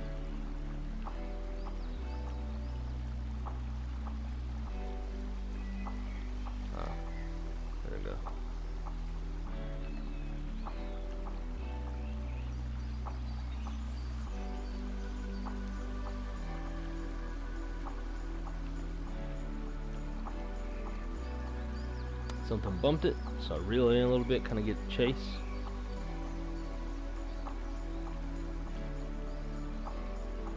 Reel it in a little more.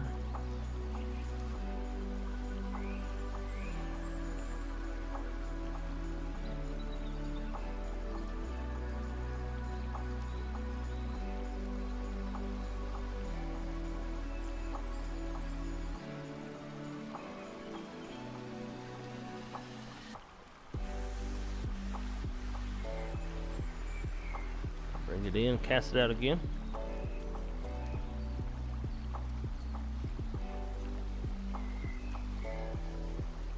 I wish there were sound effects. Zzz, whoop. You know, something like that.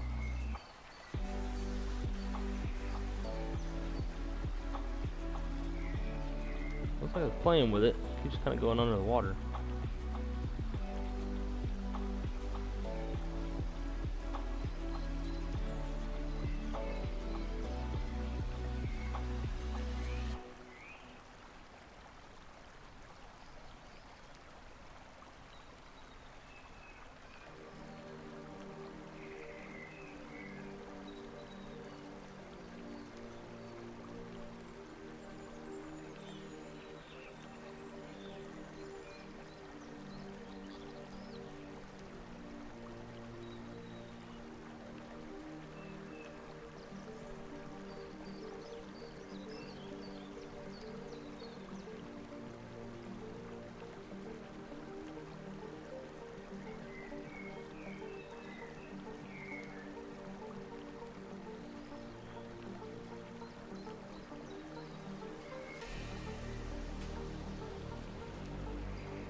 Man, it's medium difficulties.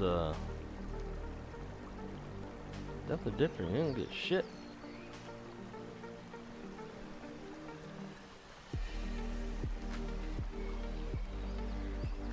So we got a little bit of slack in the line. You can tell by the way that the bobber's kind of drifting away.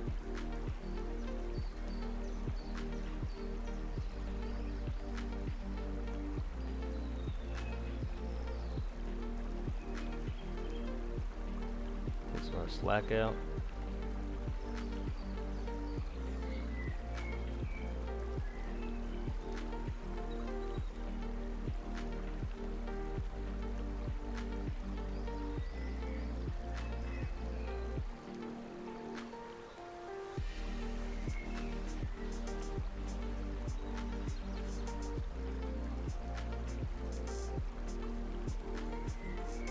We're gonna go back to the bridge. We'll throw a couple more casts off the bridge, and then I think we'll mosey on over towards that hotel. We'll fly over there, land, maybe, probably flip our airplane over again, and set up camp.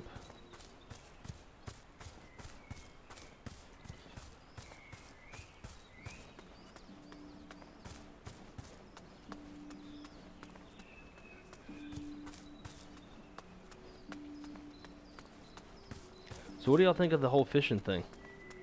Is it too gimmicky?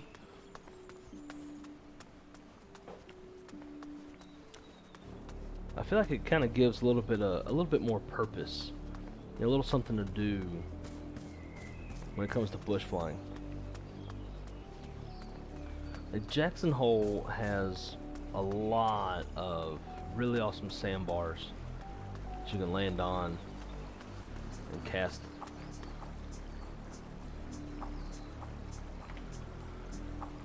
And I think it'd be a little bit more fun out there.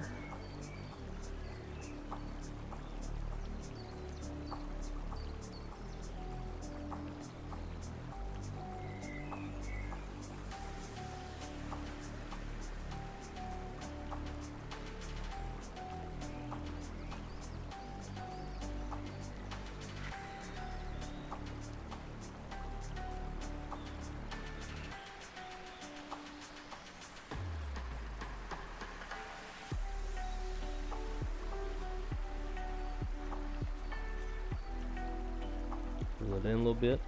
Like my pop would say, that's why it's called fishing, not catching. It's about right.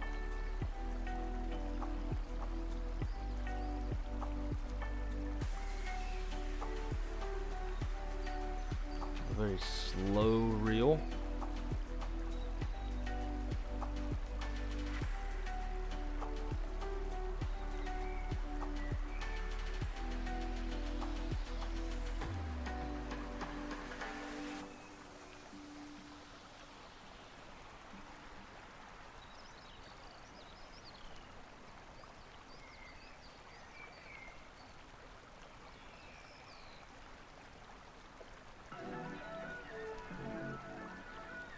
After this cast, we probably change our bait. What are we using right now?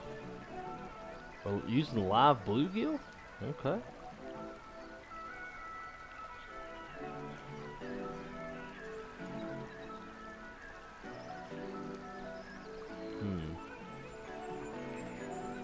I think we'll switch to a minnow next.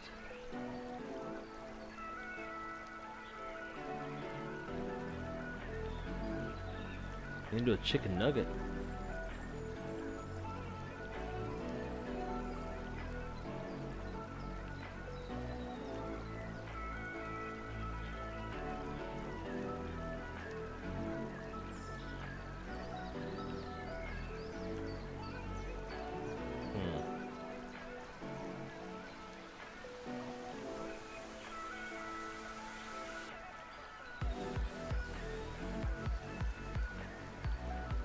So we got tilapia, spotted sand bass, brown trout that are here. And by the way, they do, like, all the fish are based off of like where your location, time of year, stuff like that.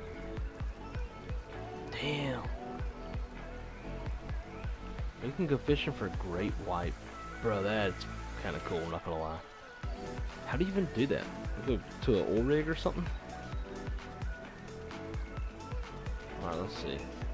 Let's change to a minnow. And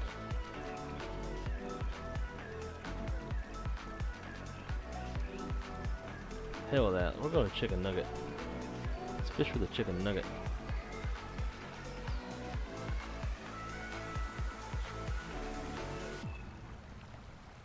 Alright, we'll let it sit for a minute. And then we'll kind of give a slow reel, kind of slowly reel it back in.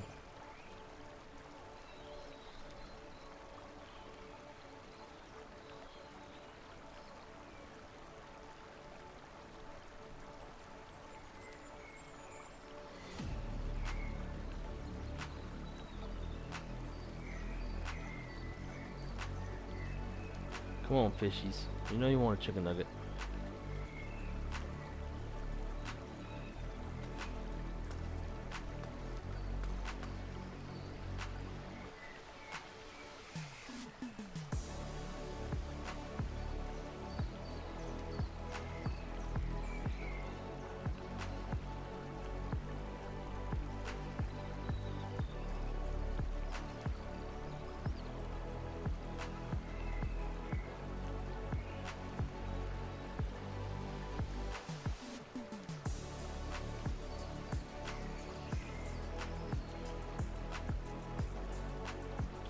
It's kind of sad, like I do feel like I'm fishing. It's like, alright, I'm just gonna let it sit here. And while it's sitting there, bobbing around, I'm gonna eat me a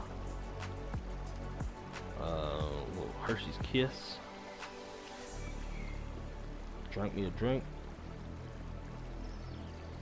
And we just chill.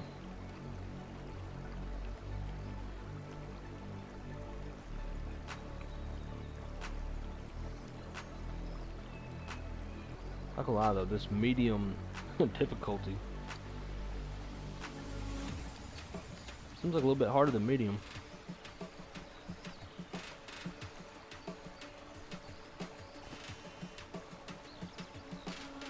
Here's what we look like. We got a fishing rod. See the line and everything.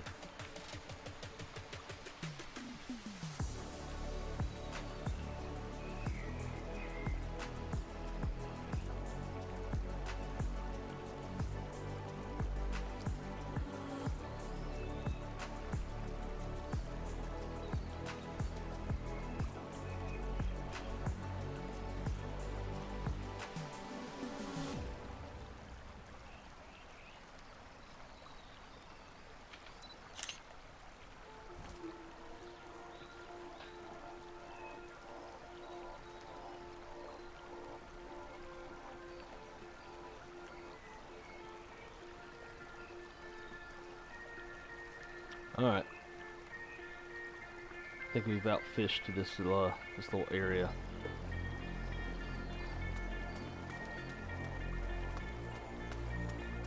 So we'll go jump back in the plane and we'll fly over to that hotel area. We'll land on that field and... Dude, just look at that shit though.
Alright, let's rock and damn roll.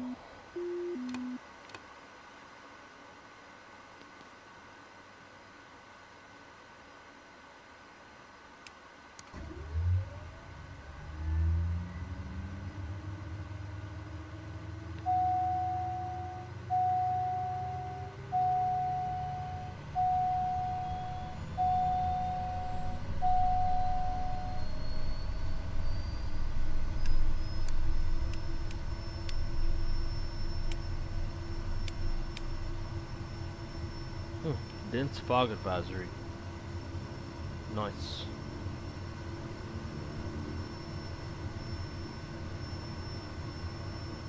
Alright, what's going to be the best way out of here?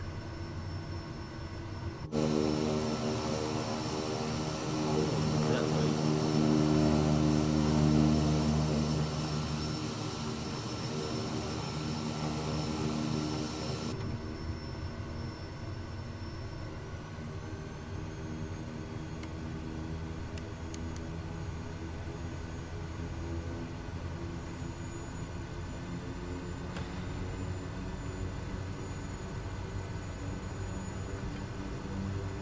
I kind of feel like that's a helicopter truck. Like that's a helipad on top of that truck to get more fuel or crop dust. This is going to be an unbelievably bouncy takeoff.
Stall.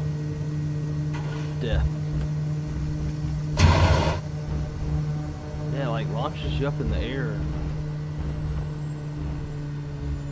just enough that, like, you know, you're not fast enough to stay airborne, but you're fast enough to do that. So here's what we're going to do instead. We're going to teleport.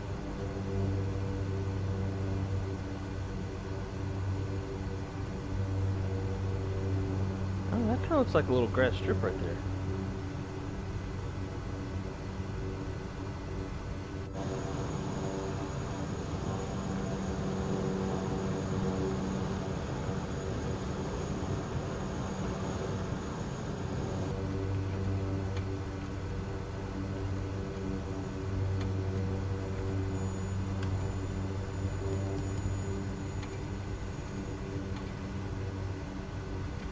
Oh, this definitely looks better than the other place.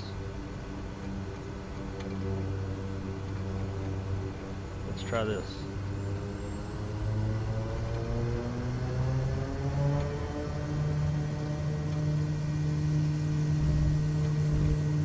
I don't know.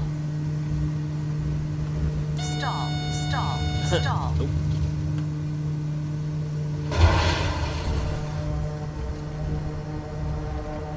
So basically, we need to come in here with a helicopter. That's what it boils down to.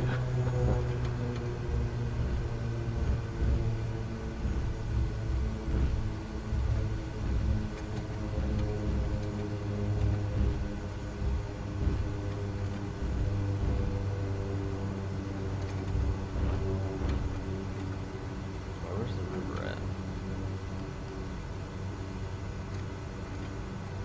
Over there.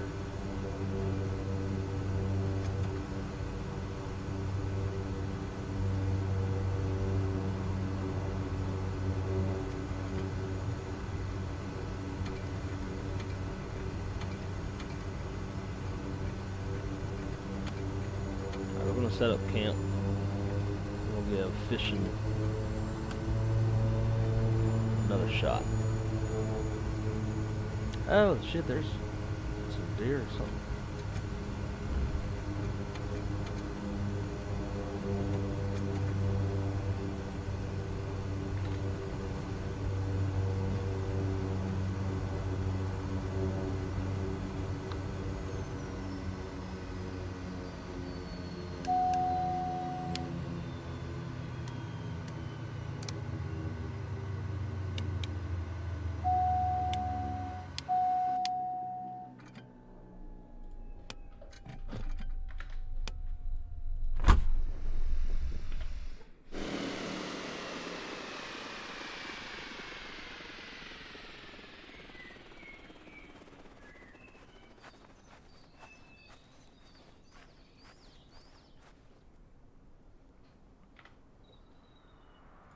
Alright, camp out. They made the ground so yeah.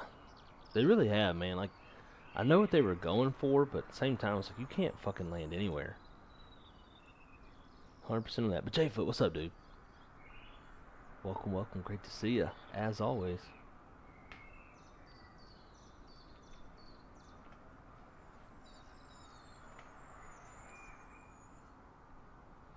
Let's see.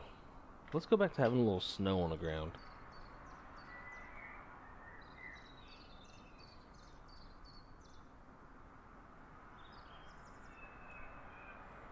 About like that much.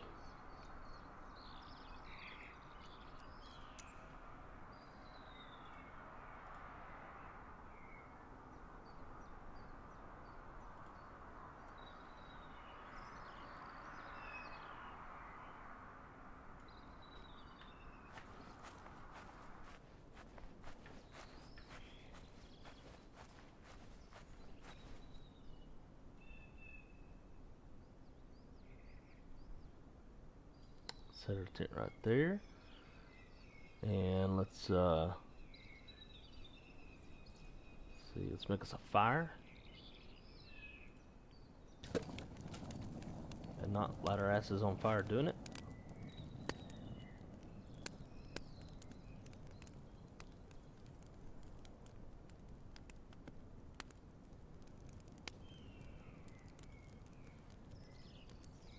No, back.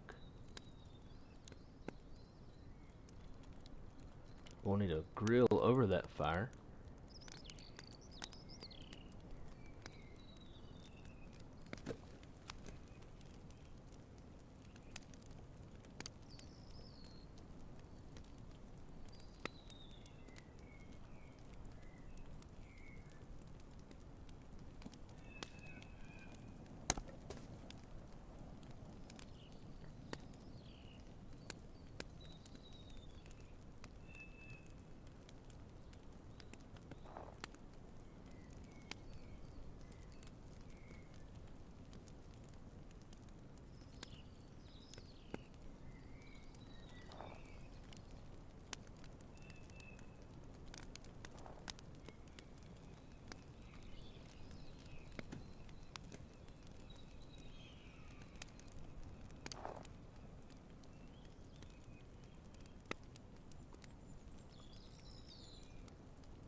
So what else we got in here?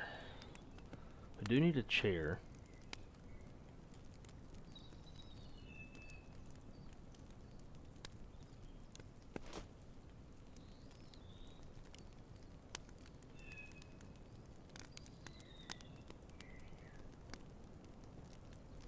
How about a poop bucket? We need a shit bucket. We'll put that on the back side.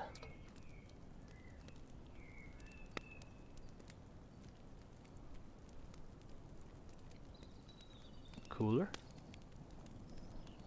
Gotta have a cooler for the beers. Open lid and drinks. What else?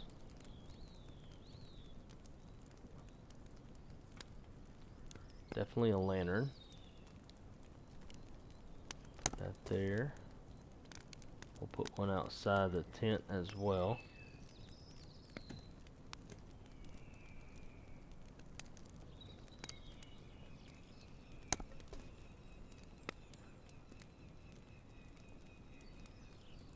Snow shovel for sure.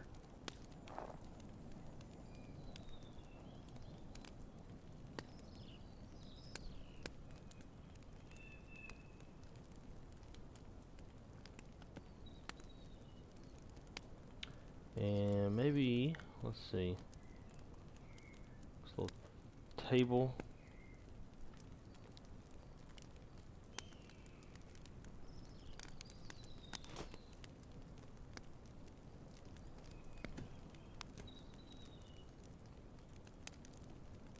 By the table.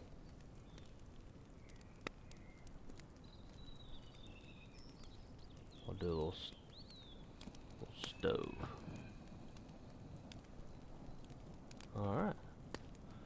Let's add a little bit more snow to get rid of some of this grass.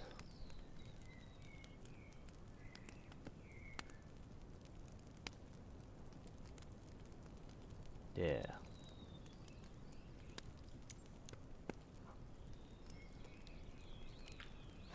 Yeah, check that shit out.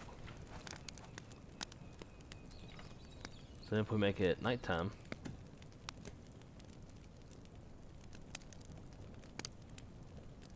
look at that.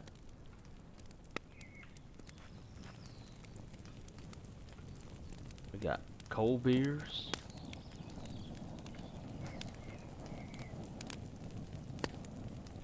Like I was saying earlier, you can do this with your flight sim friends.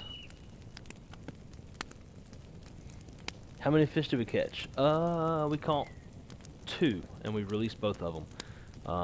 After that, we changed the difficulty to medium and didn't catch anything, so we're just kind of setting up base camp. Then we're gonna go try to catch some more fish. All right, so let's say it's the next day. It's the next morning. We just woke up. Oh my god, my airplane's... Hi.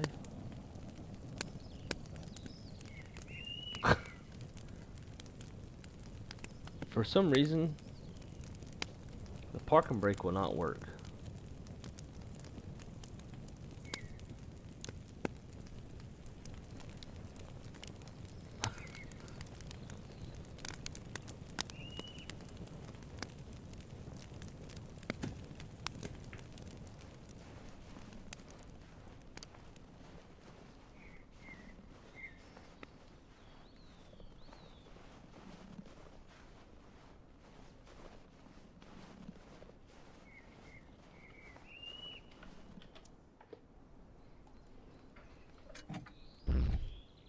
The parking brake is set,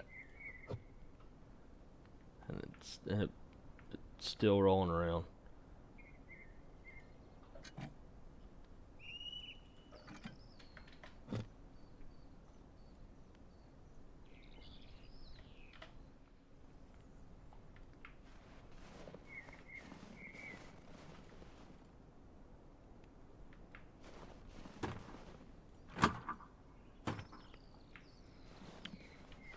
Alright,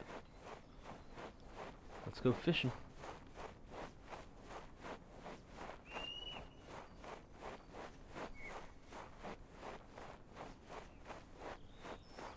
There's Half Dome.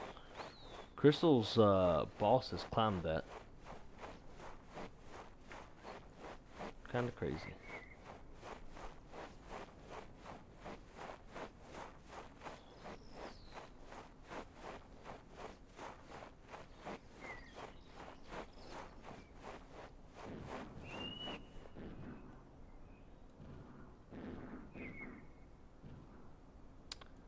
Okay.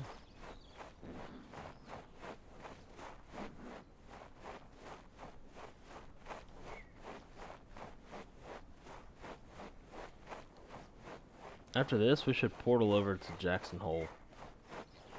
See what we catch out there. Actually, we should portal to fucking ocean and see if we can catch a great white.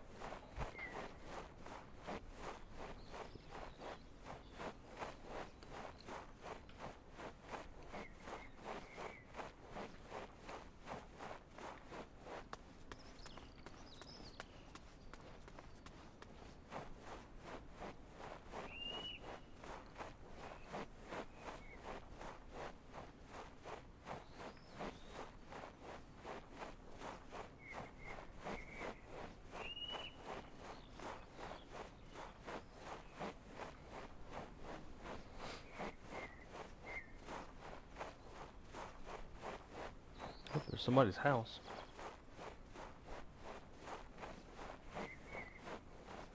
Maybe it's the park rangers.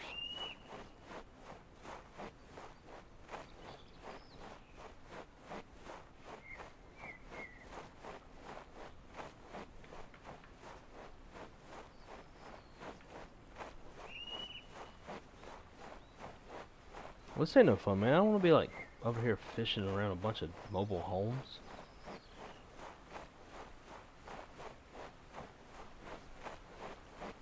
Oh well. Oh, there's a bridge. Let's go to the bridge. Now they didn't make like deer hunting in here too. Like we have the wildlife already. So let's just shoot them. Microsoft probably gonna be like, it's too violent.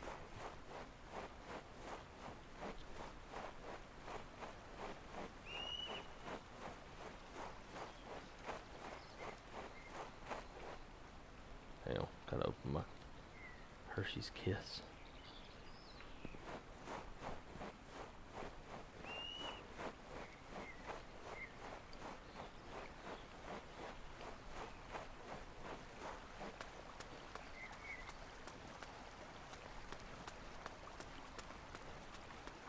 Oh my god. Fail. Freeze to death now.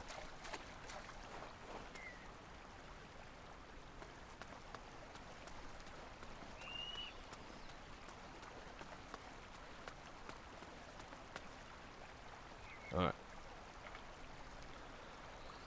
Let's cast here.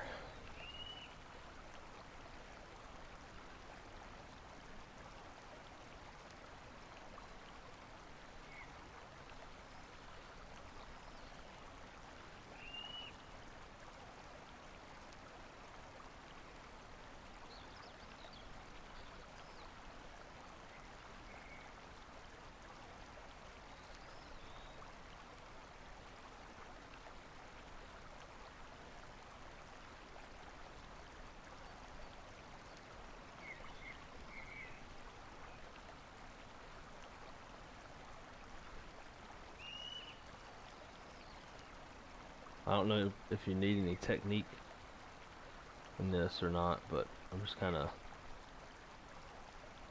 a little bit of a reel in and then stopping it.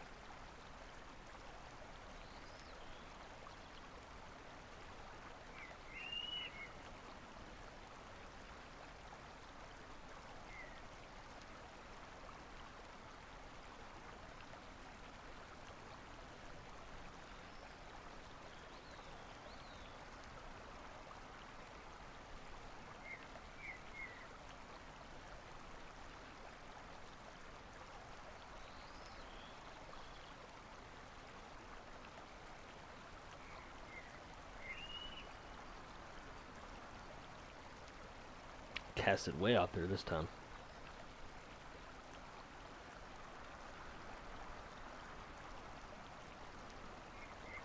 And I got it slowly rolling in.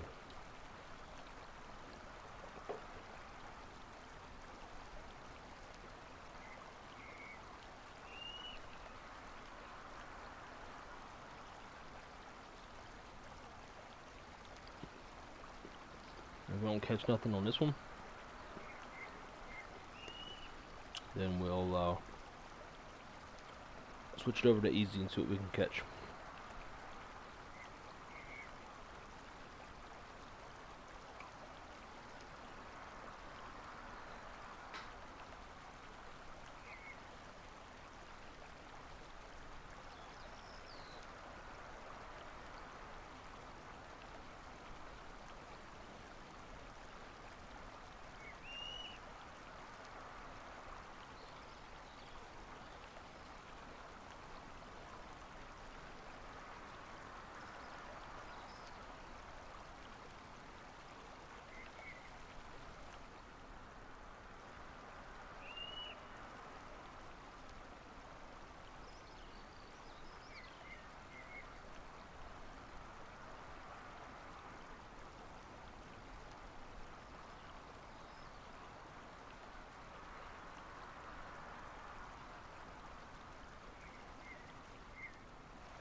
Let's see what we get.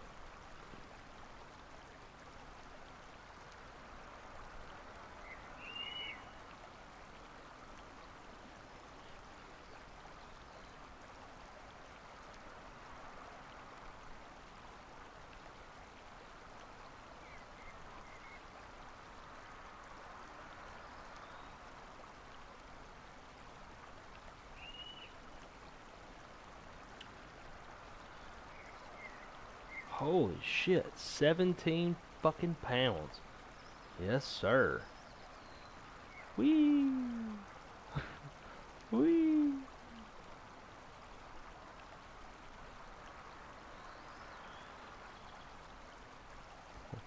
Oh, keep that bitch. Yes, sir. Alright, let's, for shits and giggles, let's go to Jackson Hole. Fucking airplane still bing bopping around.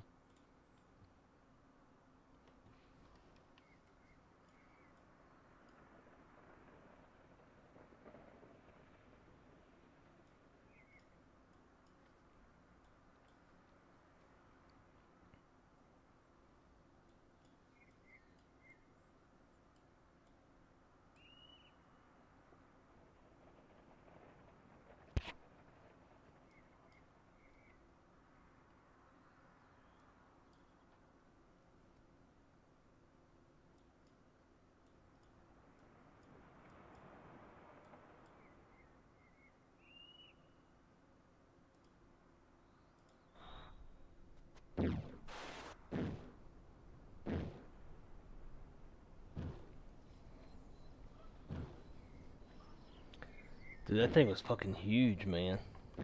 That's the biggest fish I've caught in this game.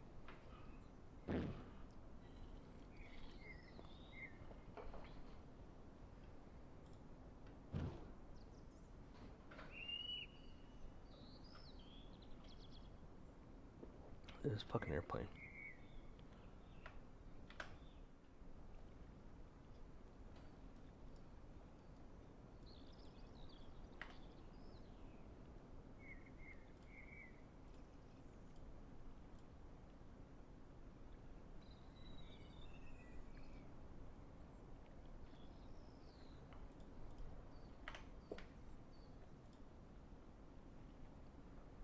This is some good fishing weather.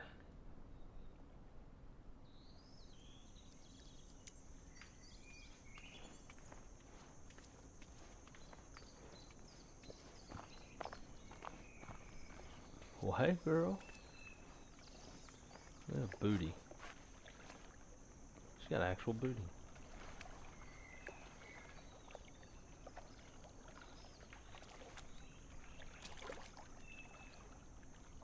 I actually hiked that trail right out there. Go up in between these two mountains.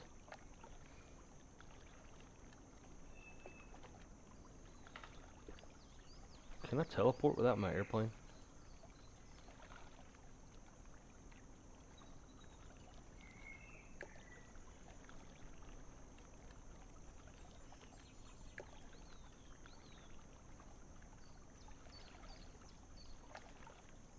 I guess not. Alright, let's throw a cast here, see what we get.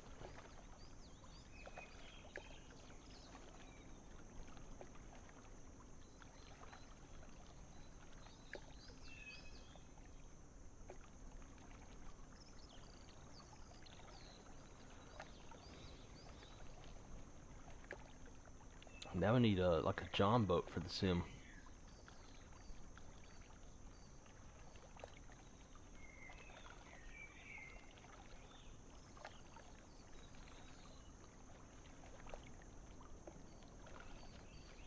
Brook trout, uncommon.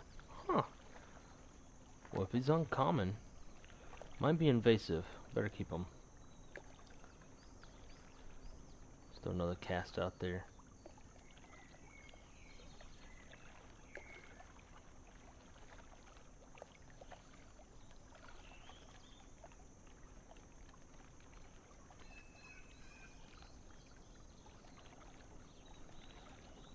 Another uncommon.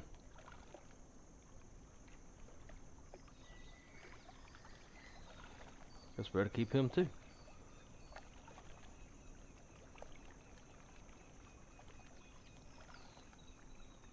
So I'm using the retrieval speed instead of hitting reel in, because if the line gets too tight, I can let off. Yellow perch, common, 2 pounds. See you later, buddy. Let's try casting right here in these trees.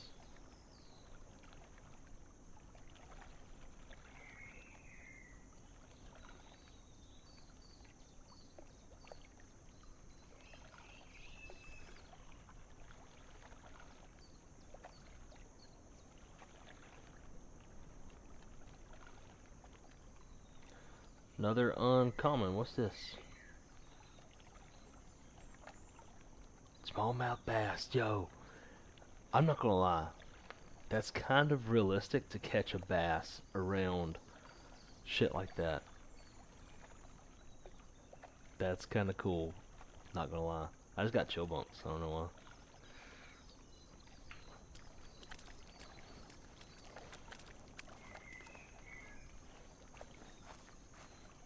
Let's throw right over by them rocks. I'm not gonna lie, man. It's just kind of like, it's kind of satisfying a little bit. We got something.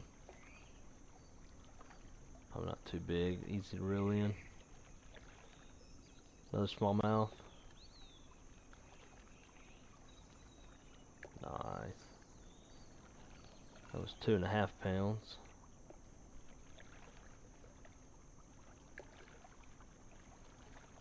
Let's go a little bit further into those trees. Now I'm sure this isn't like the most exhilarating stream I've ever watched, but oh, we got a rare catch. Ooh. 12 pounds, yep. Eating your ass.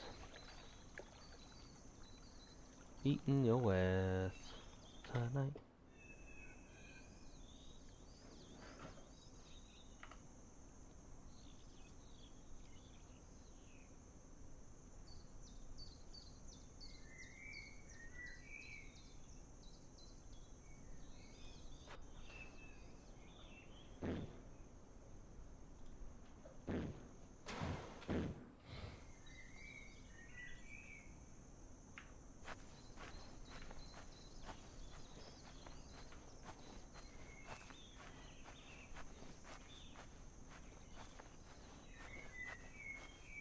Let's catch another one, make some killer fish tacos. Fuck yeah. Whoa.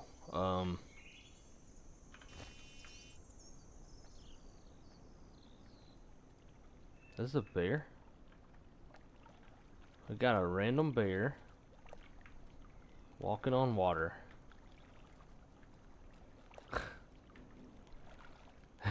And then an airplane. So there's an actual reason though why I wanted to spawn here. Figure I'll show y'all what this looks like in real life.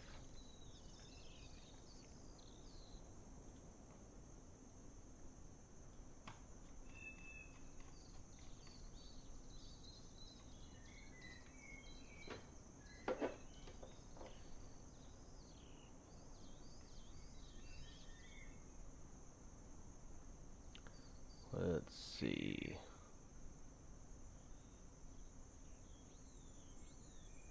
Hey, he took off running.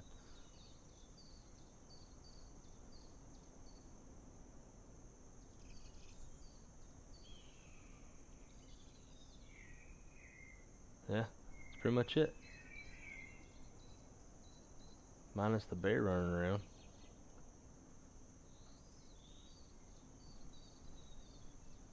Let's see. Let's replicate this. This was October 24th at 10:01 a.m.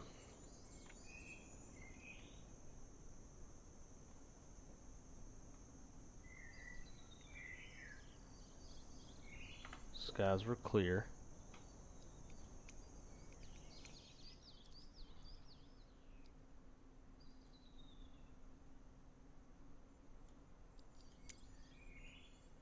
kill this.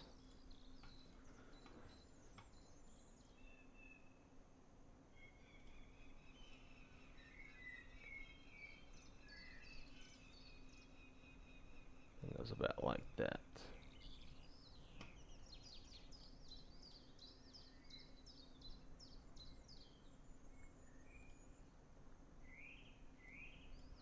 So you can see that mountain up there, and it's right over there. Dude, it's crazy how well it replicates.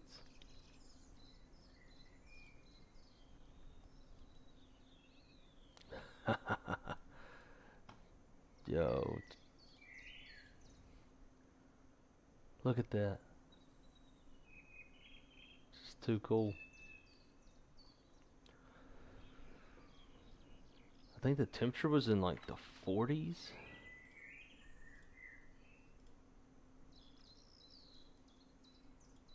Probably won't change much of anything.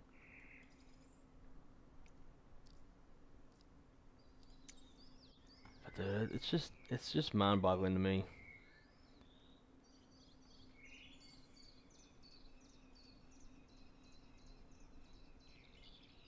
Well, that's pretty much it right there.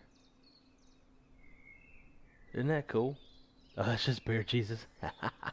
He's trying to get him some of them fish tacos, you know?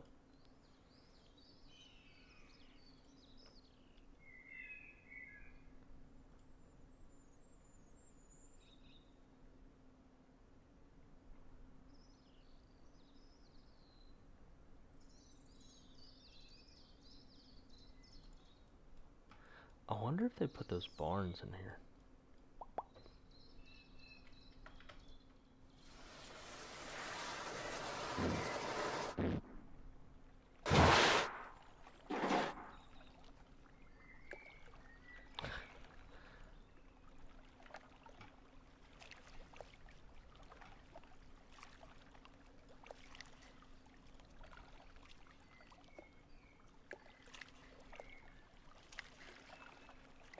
I don't really quite remember where those barns were at.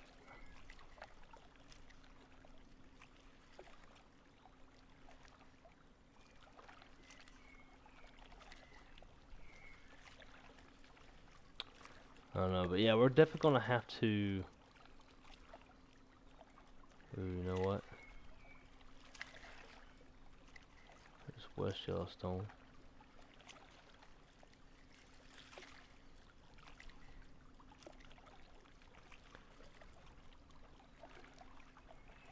And here's the they call Grand Canyon of Yellowstone.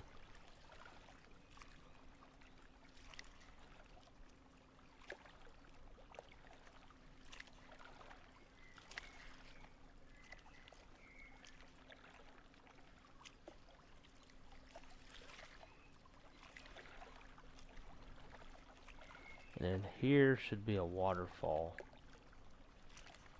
I think.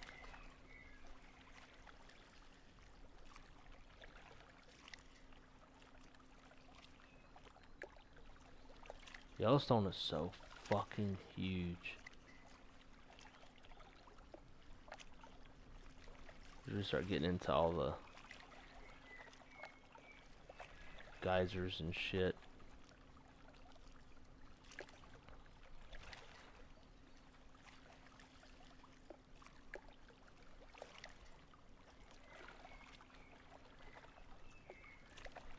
Just don't know where the waterfalls are at.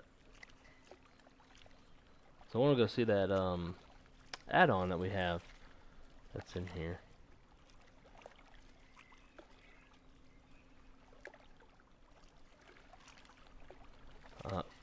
This is where, yep, there's Old Faithful.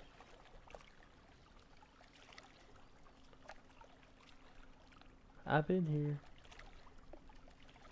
Set right there. So let's go here. Let's see what's over here. So that's the dangerous thing about Microsoft Flight Sim for me. It's I just explore forever.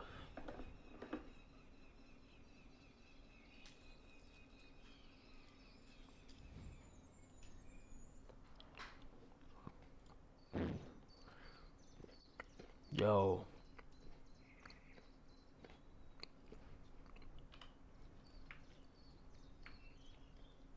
I didn't know it had like a full-fledged Yellowstone add-on. Oh, that's cool. They didn't put any of the benches. We sat like right here and watched Old Faithful, and it wasn't really all that impressive, to be honest.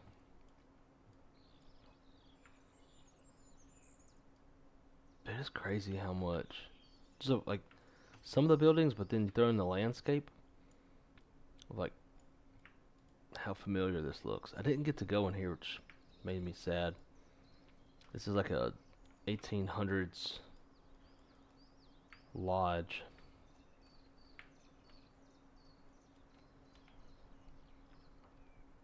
And I would have liked to have gone in here.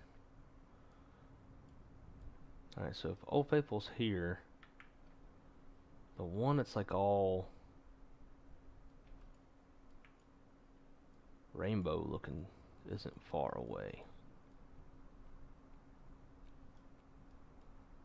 I'm gonna have to show this to Crystal.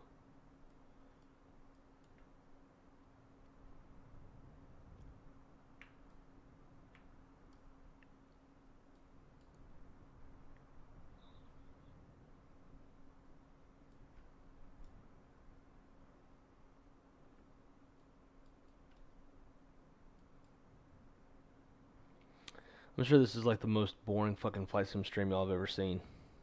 But I appreciate y'all. Ah, there it is. Damn.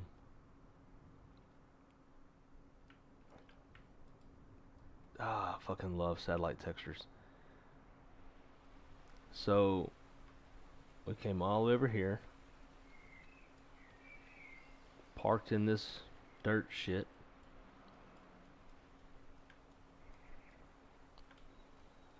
Dude, there's like steam over here, which is like 100% accurate. Look at that. They like steam on all these geysers.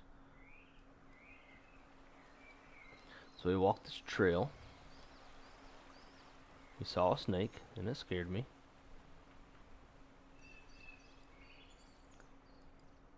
And then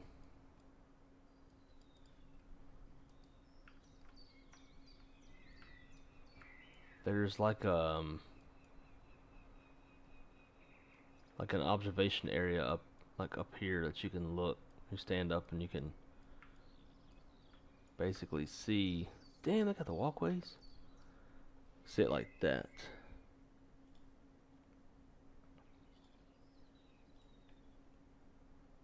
So you know I'm gonna show you.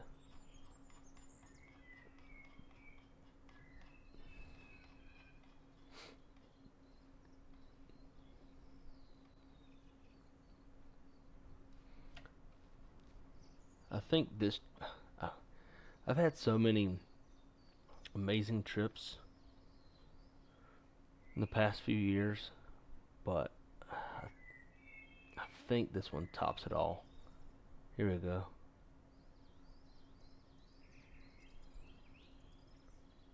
There's Old Faithful for you. Whoop-de-doo. There's that snake I was telling you about.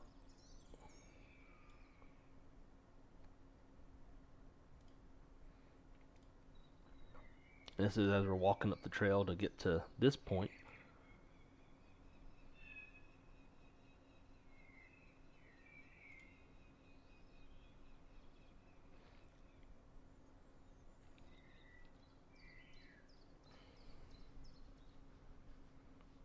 There it is. All little walkways and stuff, just like we see here in the sim.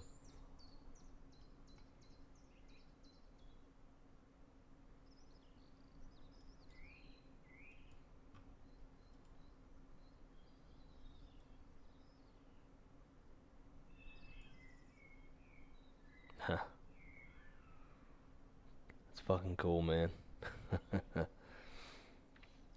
Speaking of Yellowstone, I just finished that show last month. Super good. I haven't finished the second part of season 5, but yeah, I love Yellowstone, especially as much as like I'm into, cowboy shit. Richard's World, how's it going, my friend? Welcome. It's different. I can appreciate it since it's not the typical stream. Same. And honestly, I have more fun doing these, like odd little, cause like I don't know, I feel like I'm more involved than just autopilot and flying from A to B.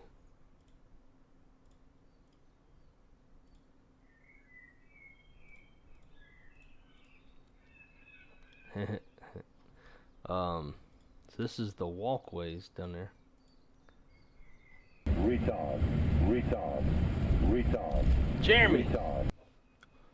welcome to the Wrong Side fam.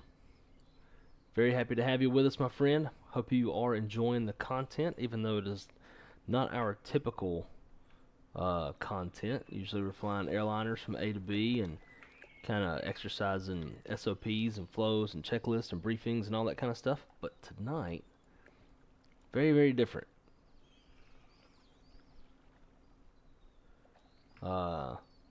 The plan, or what we did earlier, is we flew from basically NorCal into Yosemite National Park, set up camp, did a little fishing, and I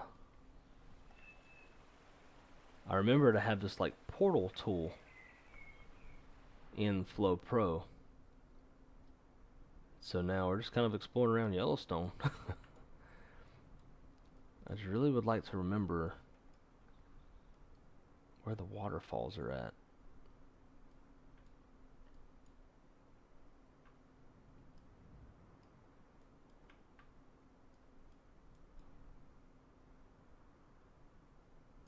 This kind of looks custom mesh.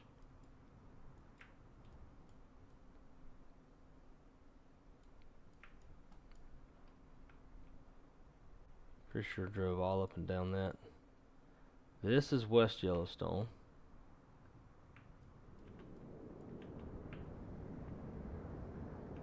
A little custom airport here for.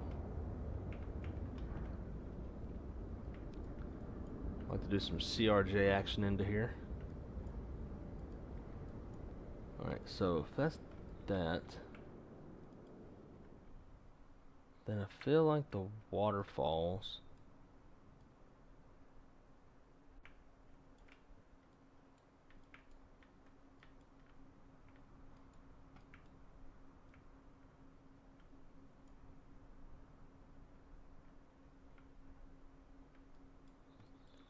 Yellowstone is so massive. We we're on the east side of the park. We drove all the way to the west side. It took us 2 hours, and we still like didn't even. That wasn't even the entire park from east to west.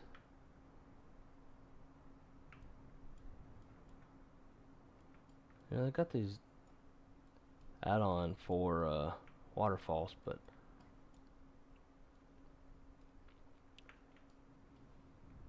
don't even know where the hell they're at.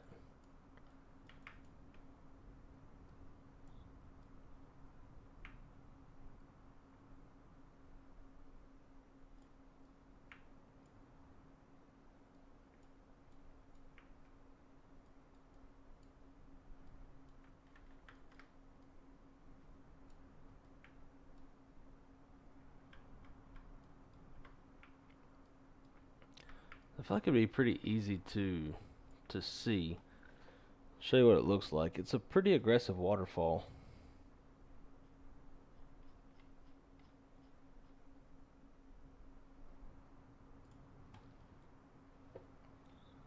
Retard. Looks like this. Retard. JBK. I'm a pilot in real life. I am not. I'm a real world flight dispatcher. You put me in an Airbus or a 7-3, I can follow real world SOPs and flows and checklists and briefings and stuff. So at least there is that. Especially in the Airbus. The Airbus is kind of my my specialty. But no, I am not a pilot in the real world. But I am right now I'm a manager of flight dispatch.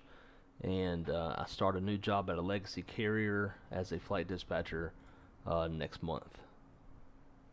I'll be heading on over to Delta Airlines to start my career with them.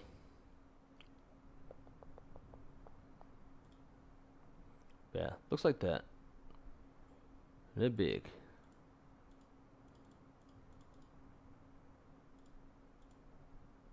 This is on top of it.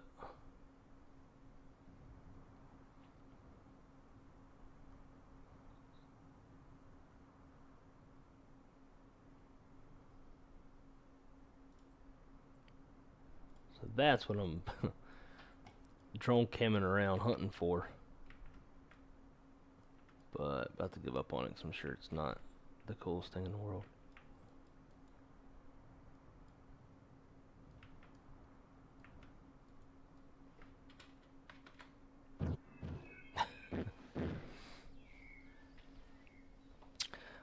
How did I get into becoming a dispatcher?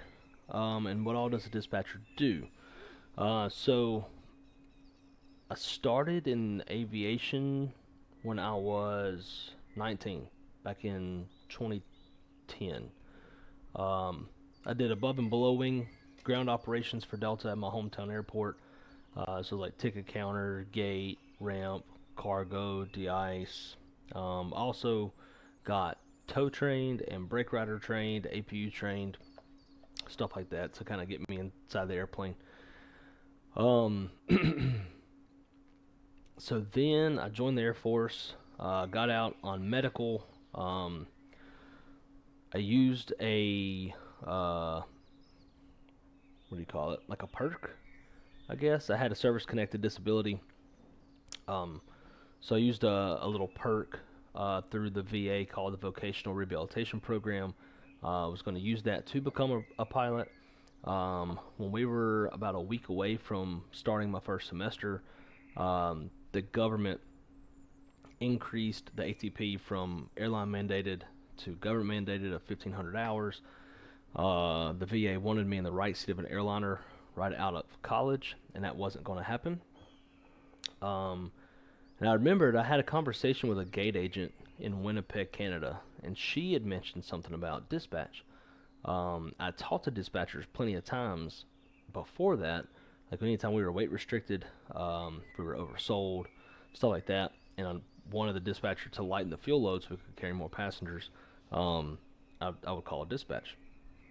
So that kind of put it on the radar for me, but I didn't really know much more. I did a quick Google to kind of see what the salary was like, kind of what their general responsibilities were like, and I was intrigued. So whenever the flying thing didn't work out, I used the VA to send me to dispatch school, and got my dispatch license. I did ground operations for another year after that, and then I got a job at Trans-States Airlines, which is no longer operating. Was there for 2 years as a dispatcher, then I dispatched at Spirit for 5, and then dispatch management for 3.5 at Spirit, and now I'm about to go Delta's flight dispatch.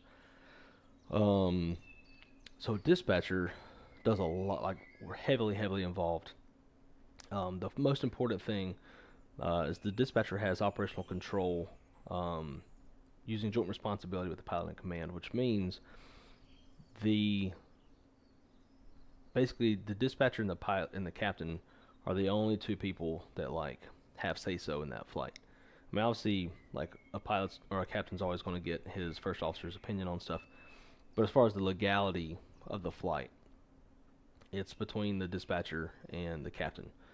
So the dispatcher is going to think of the dispatcher as like the coach on a football team, and the captain is the quarterback. So the dispatcher is going to draw up the game plan.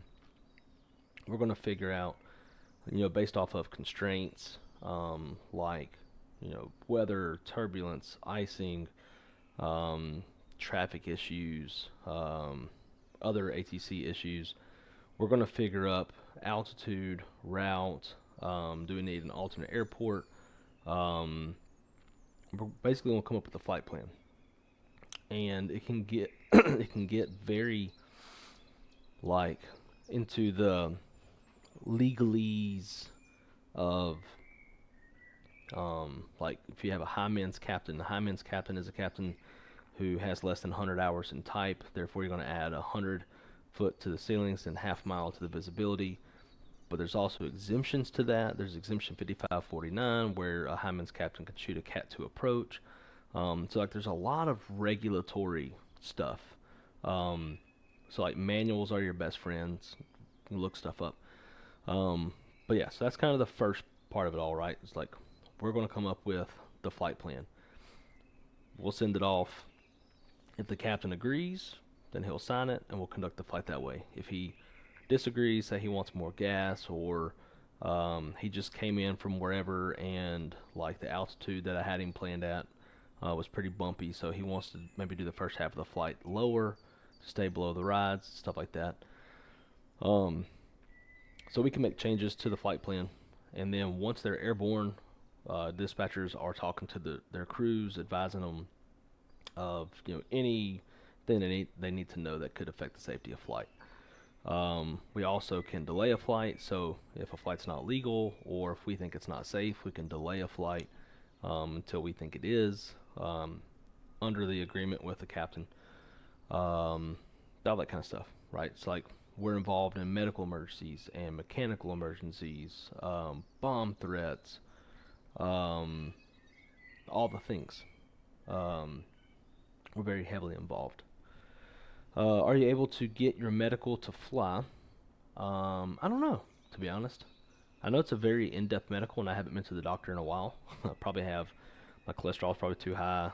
I probably have high blood pressure. I'm very unhealthy as I sit here and hold a fucking Fanta. But I don't know, maybe I'm not in like terrible shape. Also think, I looked into dispatch training. I think through Flight Safety International. I'm 25, have my PPL, and IFR requires done, but deciding on it. Also, never thought about the high men's captain. Yeah, there's a lot of little things like that.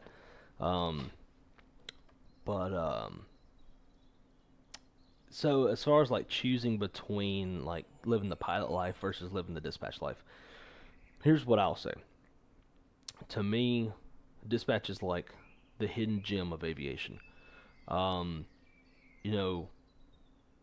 Dispatchers get to ride in the cockpit of any U.S. domestic commercial flight. So you kind of get that feel, right, where you're in the cockpit, you're part of the crew. If you see something, say something. You get to see the cool stuff, right? From our desk, we get to, we can be that deciding factor of whether or not the flight's going to make it to its destination without diverting, right? Like you got a squall line moving into your destination. The dispatcher could choose, all right, we're going to go in front of it and race it and try to beat it in, or we're going to like go behind it and hold and hope that we can out-hold the weather, etc., right? So like we can be that decision maker that makes all the difference. So you get that technical aviation side of things, but at the same time, your head hits the same pillow every night. You're not living out of a suitcase. Very good quality of life. Once your 10-hour shift is up, you're out of there. You have to have 8 hours of rest in between each 10-hour shift. Pilots get stuck sitting at the airport, whether it's planned or not planned. Sometimes you might do one flight into an airport and then you have like a 4-hour sit and then turn around and fly back out. So for us, it's the absolute perfect happy medium in aviation. The only thing I would caution someone about going into flight dispatch is AI. AI very well could be the end of dispatchers. Right now, the FAA requires dispatchers for Part 121 carriers.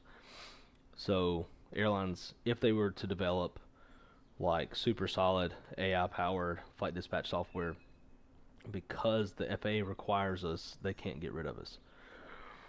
But who knows how long that will last. So that's really the only thing that I caution, like AI-powered software could very easily do what we do.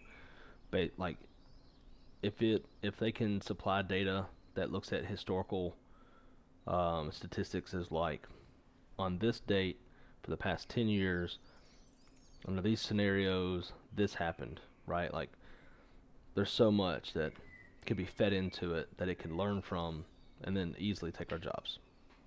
That's the only thing that I caution when it comes to dispatch. For me, I'm too deep to turn away from it. Basically, have to make flight plans, stay within regs, and watch over the flight during the duration.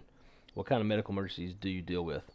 Oh man, everything from like somebody fainting because of low blood pressure, all the way to, you know, people dying on airplanes, strokes, heart attacks, all that kind of stuff. So in that situation, what happens is, flight attendants notify the captain that they have a medical issue on board. They start filling out this little form. Meanwhile, the captain is contacting AirInc. AirInc will patch dispatch and the flight into Medlink. Medlink is like an organization that contacts, or not contacts, but they provide medical suggestions for these incidents. And then if those medical suggestions are to divert, that's where the dispatcher steps in and tells the crew, like, all right, we're going to go here. In the meantime, we're arranging for EMS, stuff like that. I've had, I think, 3 or 4 passengers die on my flights. So crazy shit happens. Also got accepted by the FAA to take the ATC SAT, the 4-hour test, and I qualified, but haven't gotten any training position. Sometimes worry about AI with pilot stuff, but not much. Yeah, I wouldn't worry about it as much for pilots, but obviously, I mean, I think it's inevitable that over time they're going to go from 2 pilots to 1 pilot and maybe pilot less, but we're probably a long way from that. I think the American public and their trust in that is what's going to slow that down. Is like, I don't, what plane full of 200 passengers is going to be comfortable with, you know, artificial intelligence to take them where they want to go and it not deviate from that. But congratulations on passing that test, by the way. I've got a few dispatchers that went ATC. I also get worried about my friend's job at Boeing. He has a procurement guy, so like supply chain, I think he could get replaced. Yeah, very well could. Also, if you have to deal with medical emergencies, do you think AI can still take over? So I don't think, like, I think there will still be positions for stuff like that. You just won't need nearly as many people. Like, for example, I don't know if you've got 500 dispatchers at Delta. If the software can plan them, then you'll just need some people to probably watch them. And even still, like, already software can detect their geographical location coupled with whatever hazard areas, whether it's convective signets, turbulence, stuff like that. And it can, I'm sure it could send them an ACARS and advise them of it. But you still need that solution, right? Like, you need, like, cool, you can tell them where big bad red convective signet box is, but what's the solution to that? Can we go over it? Can we go around it? If we can go around it, like, what fix to go to? You know, stuff like that. So I'm sure there will be flight followers, but you won't need nearly as many as you do now for dispatch and flight following. So, yeah, I think there'll always be some folks, just not as many. So if you have 500 at Delta, right, and now all of a sudden you need 50, it's not very good, very good numbers, especially when you're like me and you're going to be at the very bottom of the seniority list. Talk to a guy who is high up in aviation when it comes to regs, and studies shown being alone in isolation will offer much more fatigue and such. I could definitely see that.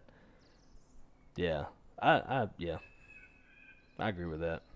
I think you're safer flying than you are dispatch. Because when you look at dispatch, predominantly it's a digital job, right? And even Elon Musk was on a podcast not long ago, and he said that the first thing that we will see go in way faster than what people could ever imagine are digital jobs.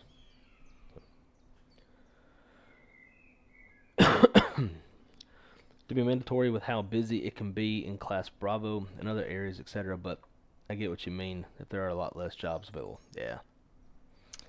Yep. I'm sure it's going to happen.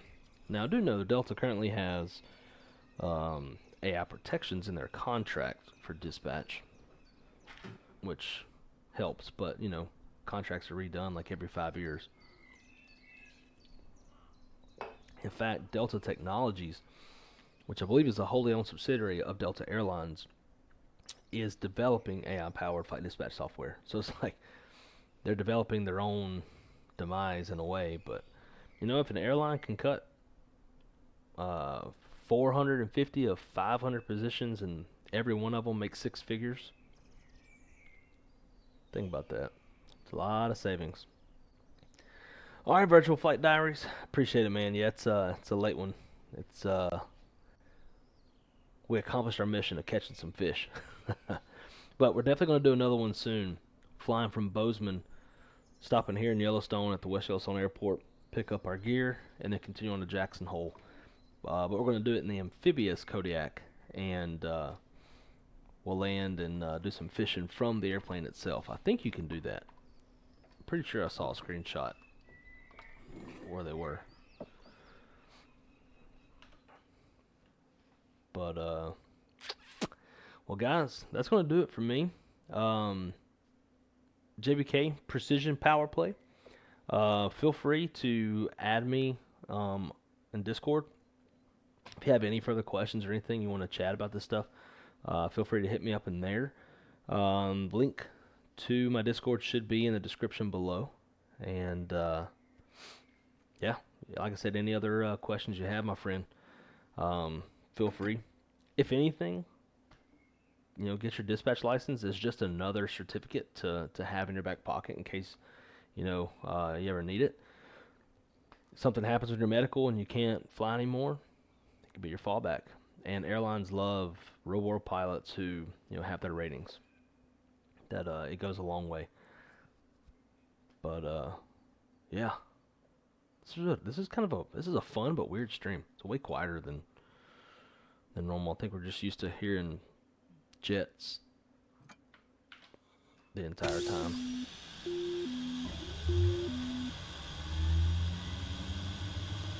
I think we'll do a little takeoff and then we'll shut her down. Oh, never mind. It just blew the fucking ITT. This airplane ain't going nowhere.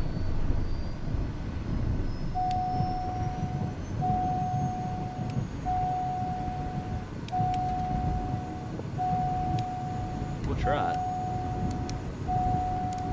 I don't think it will.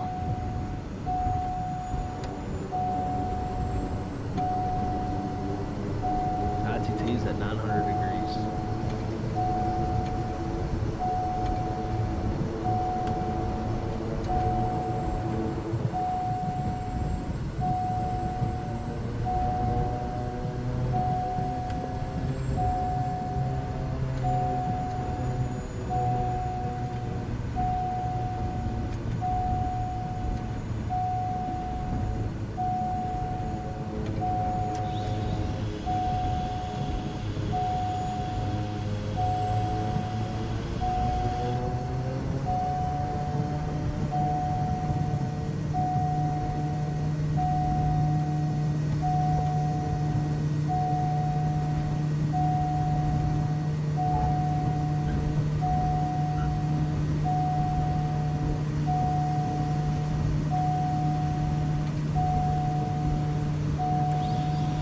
Yeehaw, son.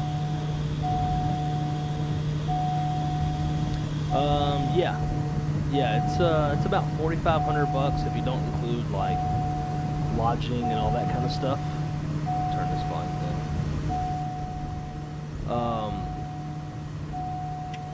like for example, I went to IFOD in Dallas.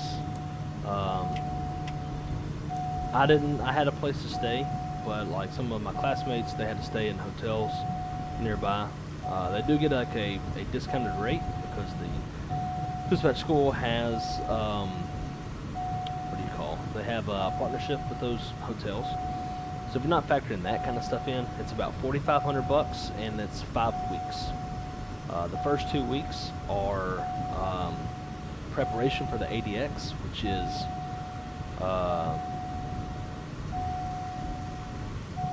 I'm pretty sure that's the Tetons we're seeing out ahead.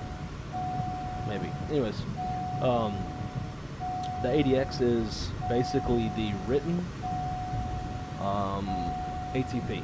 It's the exact same as the written ATP. So that's the hardest part, is those 2 weeks prepping for that. And then the last 3 weeks is all just prepping for flight planning. At the end of it, you'll take a 2-hour oral and 2-hour practical. The practical is conducting a flight plan on paper. Takes about 2 hours. Then after that, you'll take that flight plan into your oral, and they'll ask you questions. You know, why you did this, why you did that, etc. Read METARs, read TAFs, read NOTAMs, read PIREPs, read SIGMETs, all that kind of stuff. 4,500 to make what, 70K to 100K? Yeah, 70. You'll probably start at 70 at like Frontier, Spirit, Allegiant, American, Southwest, Delta, United. You're starting at 100. I'm not sure what the top out pay is. I'll put it to you like this. So like at Delta specifically, day one I'll start about 96 while I'm in ground school. After about 5 months, once I go through ground school and OJT and I comp check, when they apply the overrides, I'll go from 96 to 156. That's year one pay. Before they got this contract negotiated and agreed to, they were chasing, I think, 145 year one with a 220 a year top out on a 7-year pay scale, which is phenomenal. Spirit has a 15-year pay scale, topping out at 120. So anyways, like I said, Delta was chasing year one pay at 145.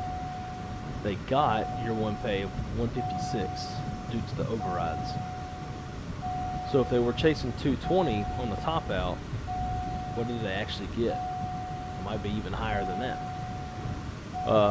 There's a lot of money that can be made in just being a regular frontline dispatcher at a legacy carrier. If you work a lot of overtime, you can make a shit ton of money. Won't be as much as a pilot, but you can make a shit ton of money and not have to, you know, go get stuck at airports and deal with all that bullshit. So, you live in St. Louis, dude. I lived there for 2 years. When I dispatched at Trans States, I lived in St. Louis. I lived in Florissant. And it shouldn't be an issue to go flight safety for 5 weeks. And make sure that flight safety offers that. If they do, that's perfect. It's even better starting at 100K. Heck, my buddy Boeing has a bachelor's of business administration making $75,000. See, look, I've got dispatchers that have a bachelor's degree from Embry-Riddle. I have no degree, and I am their boss. I don't think degrees are worth what they used to be worth. Rotor trim's a little out of whack. Especially in dispatch, like it's not really, at least at Spirit. You know, like, it's probably very different at Delta. Like, it's the best of the best are there. But it's such, I don't know, like, you don't need a degree to be good at dispatch and for your bosses to figure that out, you know. Like as a dispatcher, I'll be sitting there, year 5 pay, with no degree, and then the person next to me is sitting there, year 5 pay, with a degree. It's like, I don't know.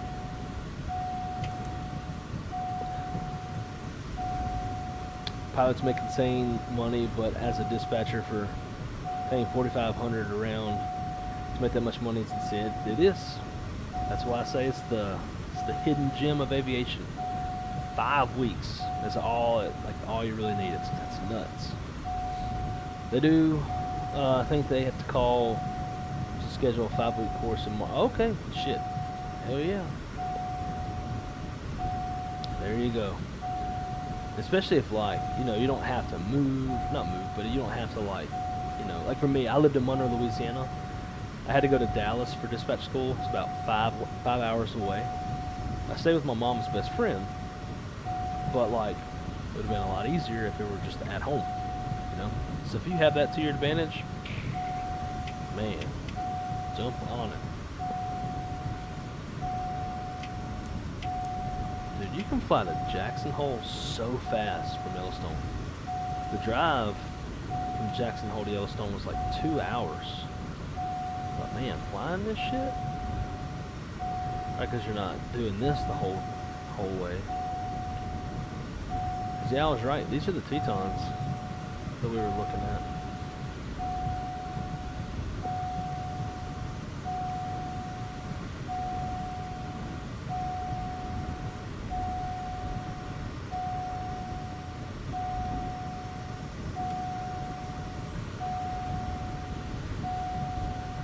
Yeah, it does. So much more.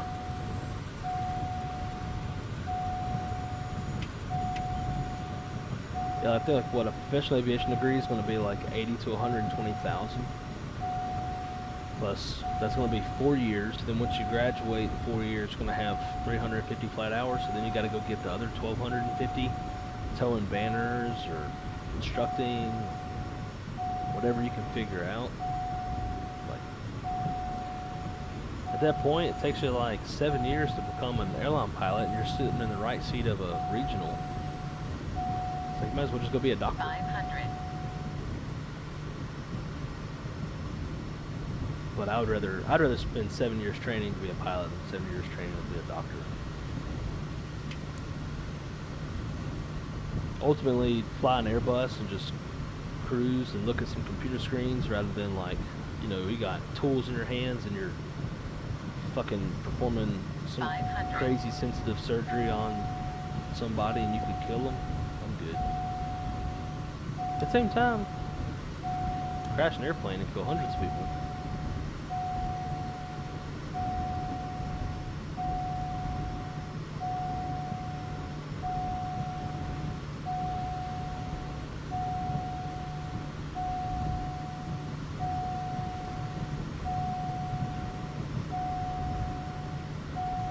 This shit looks flat, but watch, when we come in to land on it, I bet it ain't.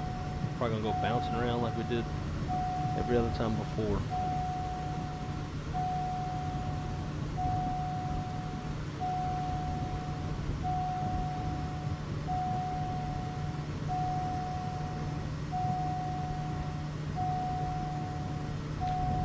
If you go to a community college for a 2-year degree for a minimum of 250 hours, it's going to be 80K to 120K. But 40, nope,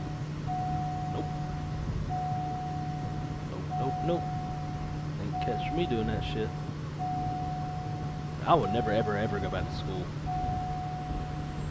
Dispatch ground school's already, like, I'm just over school in general. High school was enough for me. And just going into like a dispatch ground school kind of makes me grind my teeth. 500.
Nope, bumpy as hell.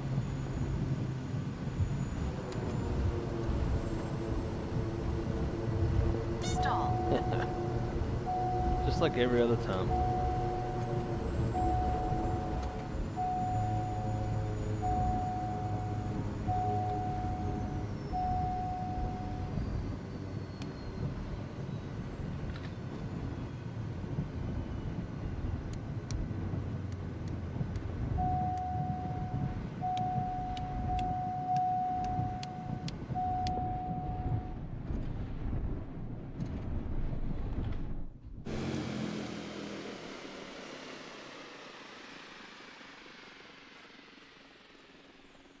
This would be a cool little place to post up a little camp. See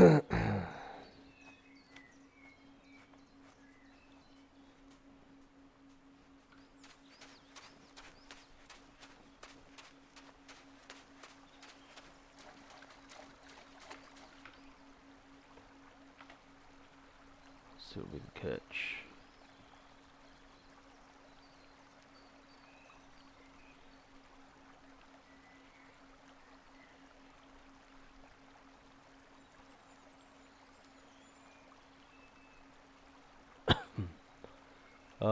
The Boeing friend has now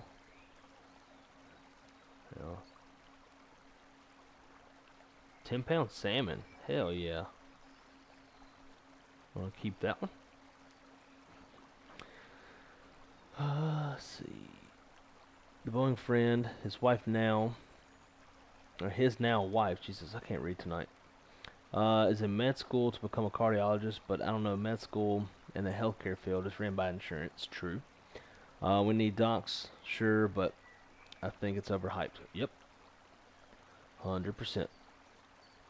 25 in community college to get my associate in applied science because I'm not quite sure what I want to do. I'm kind of far into aviation. I've thought about medicine, but I don't know. Work a lot of hours and lots of schooling and other things is law. Yeah. Maybe do personal injury or something. True.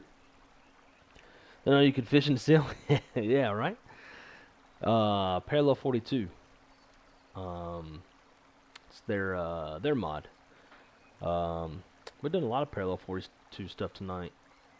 The fishing mod, we flew out of their Hogs Back Ranch and Coyote Estate. Sceneries. Almost went and got the Juice Goose, the little side-by-side, to go drive it around.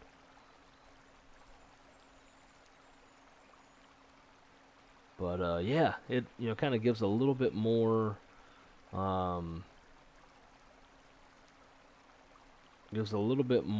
purpose. That's a baby. That can go back. See ya.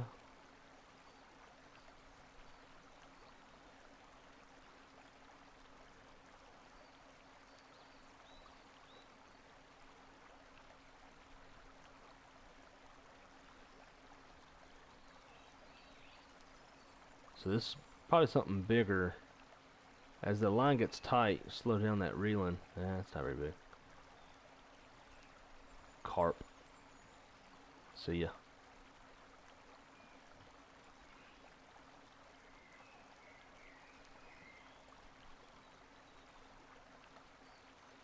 Reel them faster. So if they start putting up a big fight, you can kind of slow down the reeling and give them a little slack. 10 pounds, yes sir. Well, that's like the common size for these guys. This other one was 10.21 pounds.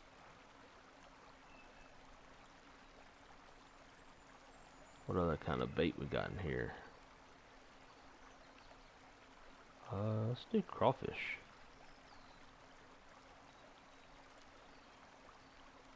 Let's see if they like this crawfish.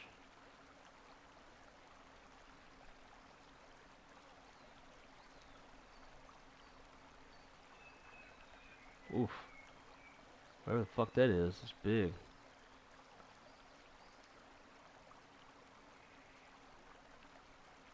Come here, bitch. Sea trout. Only 1 pound. Let's be a fighter.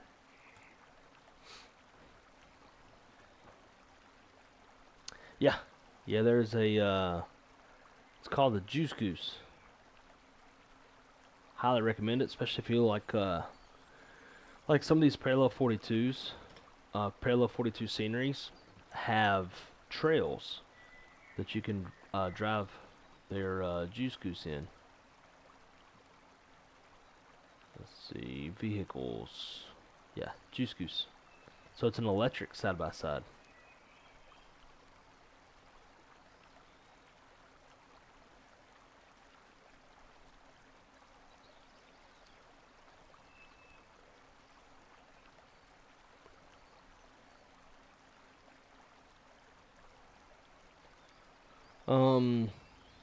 You just download them and throw them into your community folder. I think that's how the fishing one is. So the cool thing with the Juice Goose is you can teleport like straight from the vehicle. You pull up the little map, go to wherever you want to go, click on it, hit teleport.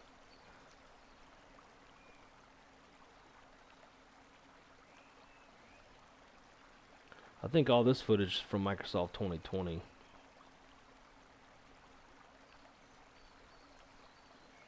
But it's very easy to drive. Use your yoke like a steering wheel. And with the rudder pedals, your right rudder pedal is gas and left is brake.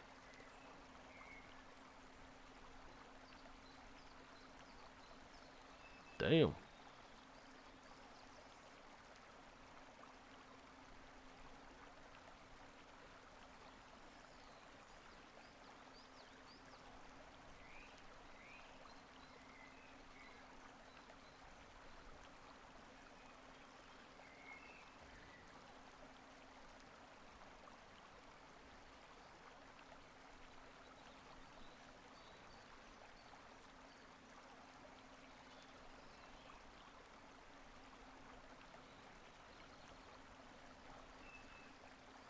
You just drag and drop them into your community folder.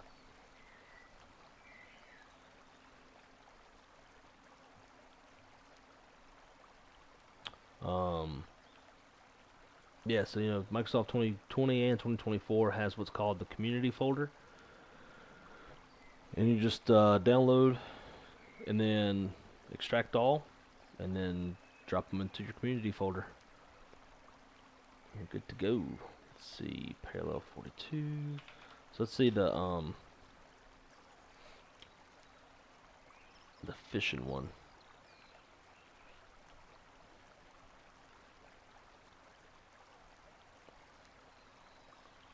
Yeah. Oh, Go Fish Manager. So the fishing one may not. The fish might have an executable. Yeah. So the sceneries you just drag and drop into your community folder. The fishing, you just run the executable and it will install it for you.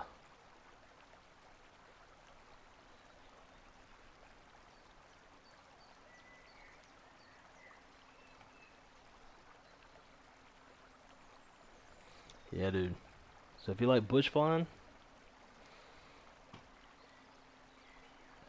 yeah, this is it. Cause I'll show you one other thing real quick.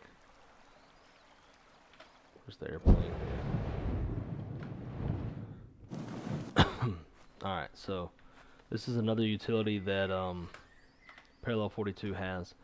It's called Campout.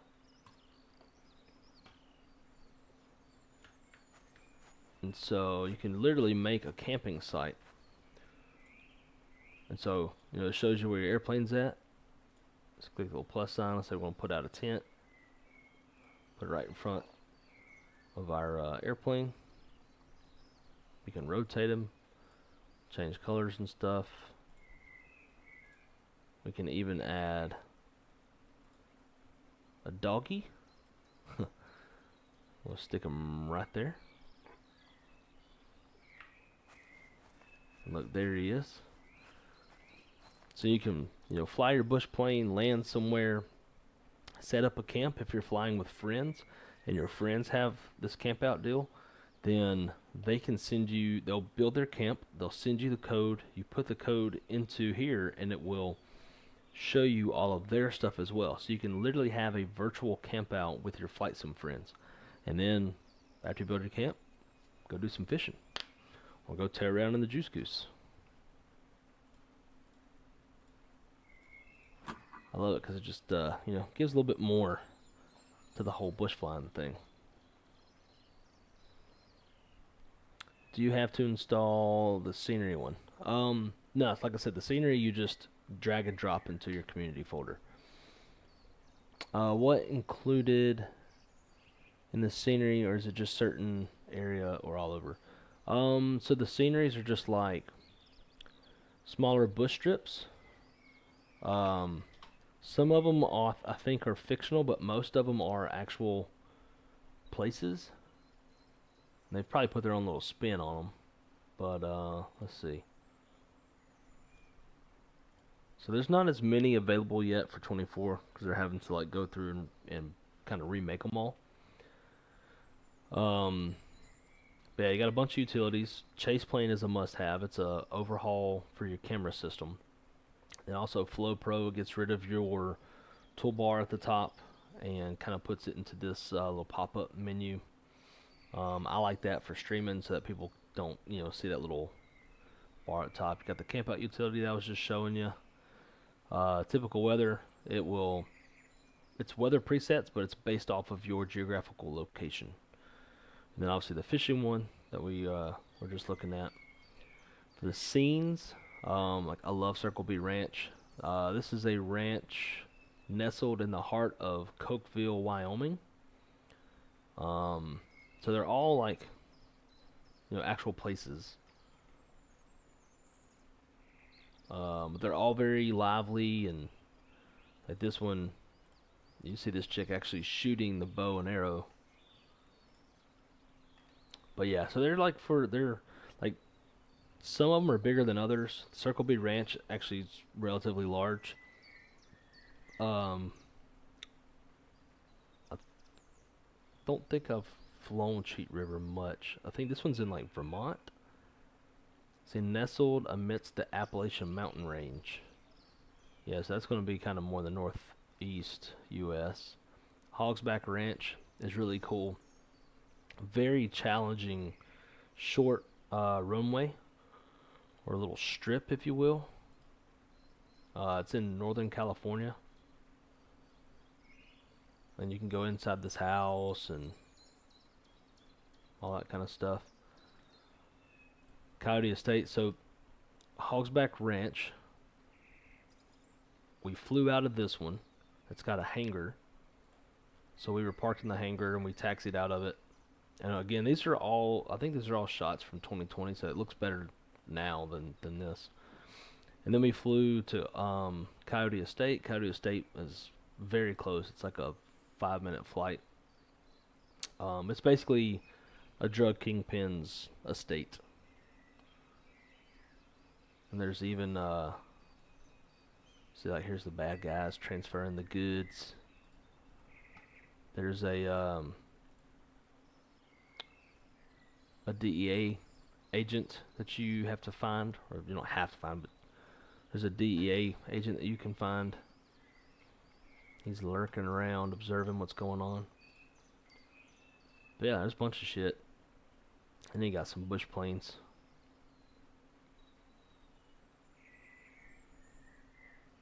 I think that one's being developed. But yeah, I highly recommend Parallel 42.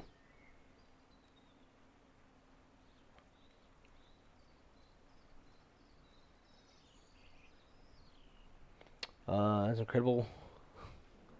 Is that included in those installations already? So you have to buy each one singularly, and then install them all singularly. So you can all be in the same server and camp. Yep. Yeah. So the way that you see your friends camp. Let's see. So you'd hit the share button, and then somebody will they'll take their code and send it to you, and then you'll put that code in here, and when you hit paste, it will pop all their stuff up. That way you can see each other's camps. In fact, I have some pictures from when me and my friend Callie Simmer did some flying. So here we are sitting at the campfire. We were talking on Discord. Got our dogs, got some pizza.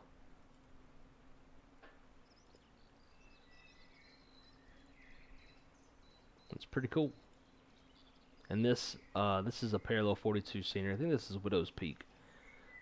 But got some backpackers walking by. This is part of the Circle B Ranch, the one I was saying is pretty big. There's a ski resort behind the ranch in the mountains. So I drove up there in the Juice Goose, as you can see.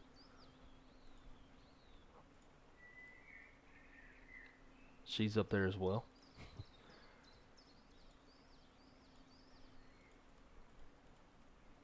Yeah, here's Circle B Ranch. Taking some pictures with the horses. There's even a cowboy roping a bull.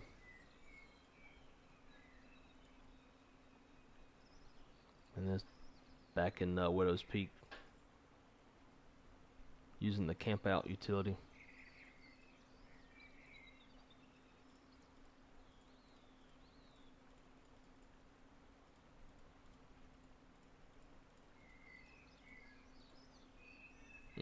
Look at that. Yosemite. That's an add-on scenery as well. That's what we flew into earlier.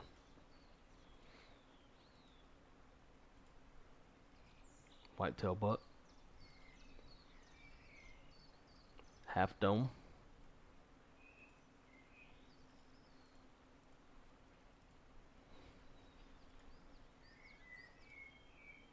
Yeah, man.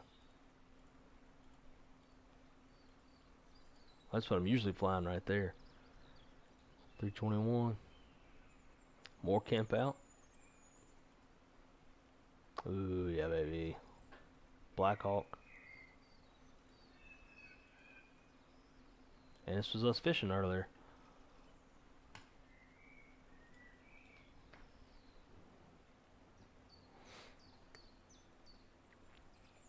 Didn't know the Flight Sim even had this. Yep.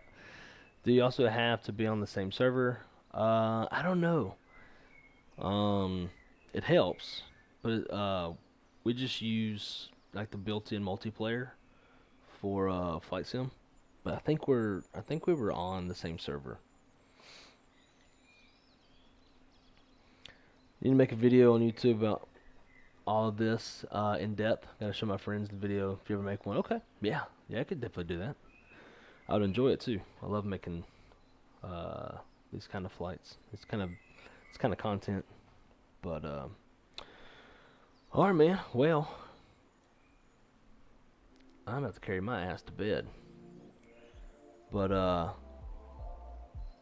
thanks for all the great questions. And again, like I said, if you have any questions about dispatch or whatever the case, man, just hit me up in Discord, and we can always chat there. But to you and to everyone else, thank y'all so much for coming to hang out on this very different and non-standard stream for tonight. But I hope you all enjoyed it. And huge shout out to all of our latest subscribers, which is Atlas Heart X10, Kingston, Jeremy, and JBK. Which I find it funny that it, like in the notification says JBK, but in here it's got like the full name, JBK Precision Power Play. Yeah, man, I'm glad that you found it as well. And looking forward to seeing your name in the chat a lot more. Now again, I'll say this just because you know, you're obviously new to the channel. I've been trying to repeat this a little bit on my channel so that folks know what to expect. But when I start a Delta in a month, I'll be in ground school for 2 months, and I'll kind of be on a Monday through Friday 8 to 5 schedule. I'll be commuting. I live in Orlando. I'll be in Atlanta for work. So I'll pretty much only have Saturdays at home. So for those 2 months, streams will be pretty sparse, but after that, should kind of pick back up again when I get into OJT. I'll be on a 4 on, 3 off, 4 on, 4 off schedule, and then get signed off and move to Atlanta, and then everything will be back to normal. So just something I want you to expect, just in case you ever, like in a month from now, you're like, oh, I haven't seen him go live. That's why. But anyways, everybody, I hope y'all have a great rest of your night / morning. And as always, I'm wrong side. Keep it on the wrong side. Be good at it. I fucked that up. Be good or be good at it. Keep it on the wrong side. I'll catch y'all on the next one. For your YouTube channel, started streaming and making some vids on TikTok. Hell yeah. Yeah, shoot me your TikTok handle on Instagram or on Discord if you have Discord.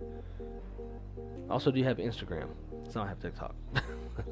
But all right, man. Well, y'all have a great rest of your night, and I will catch y'all on the next one. See ya.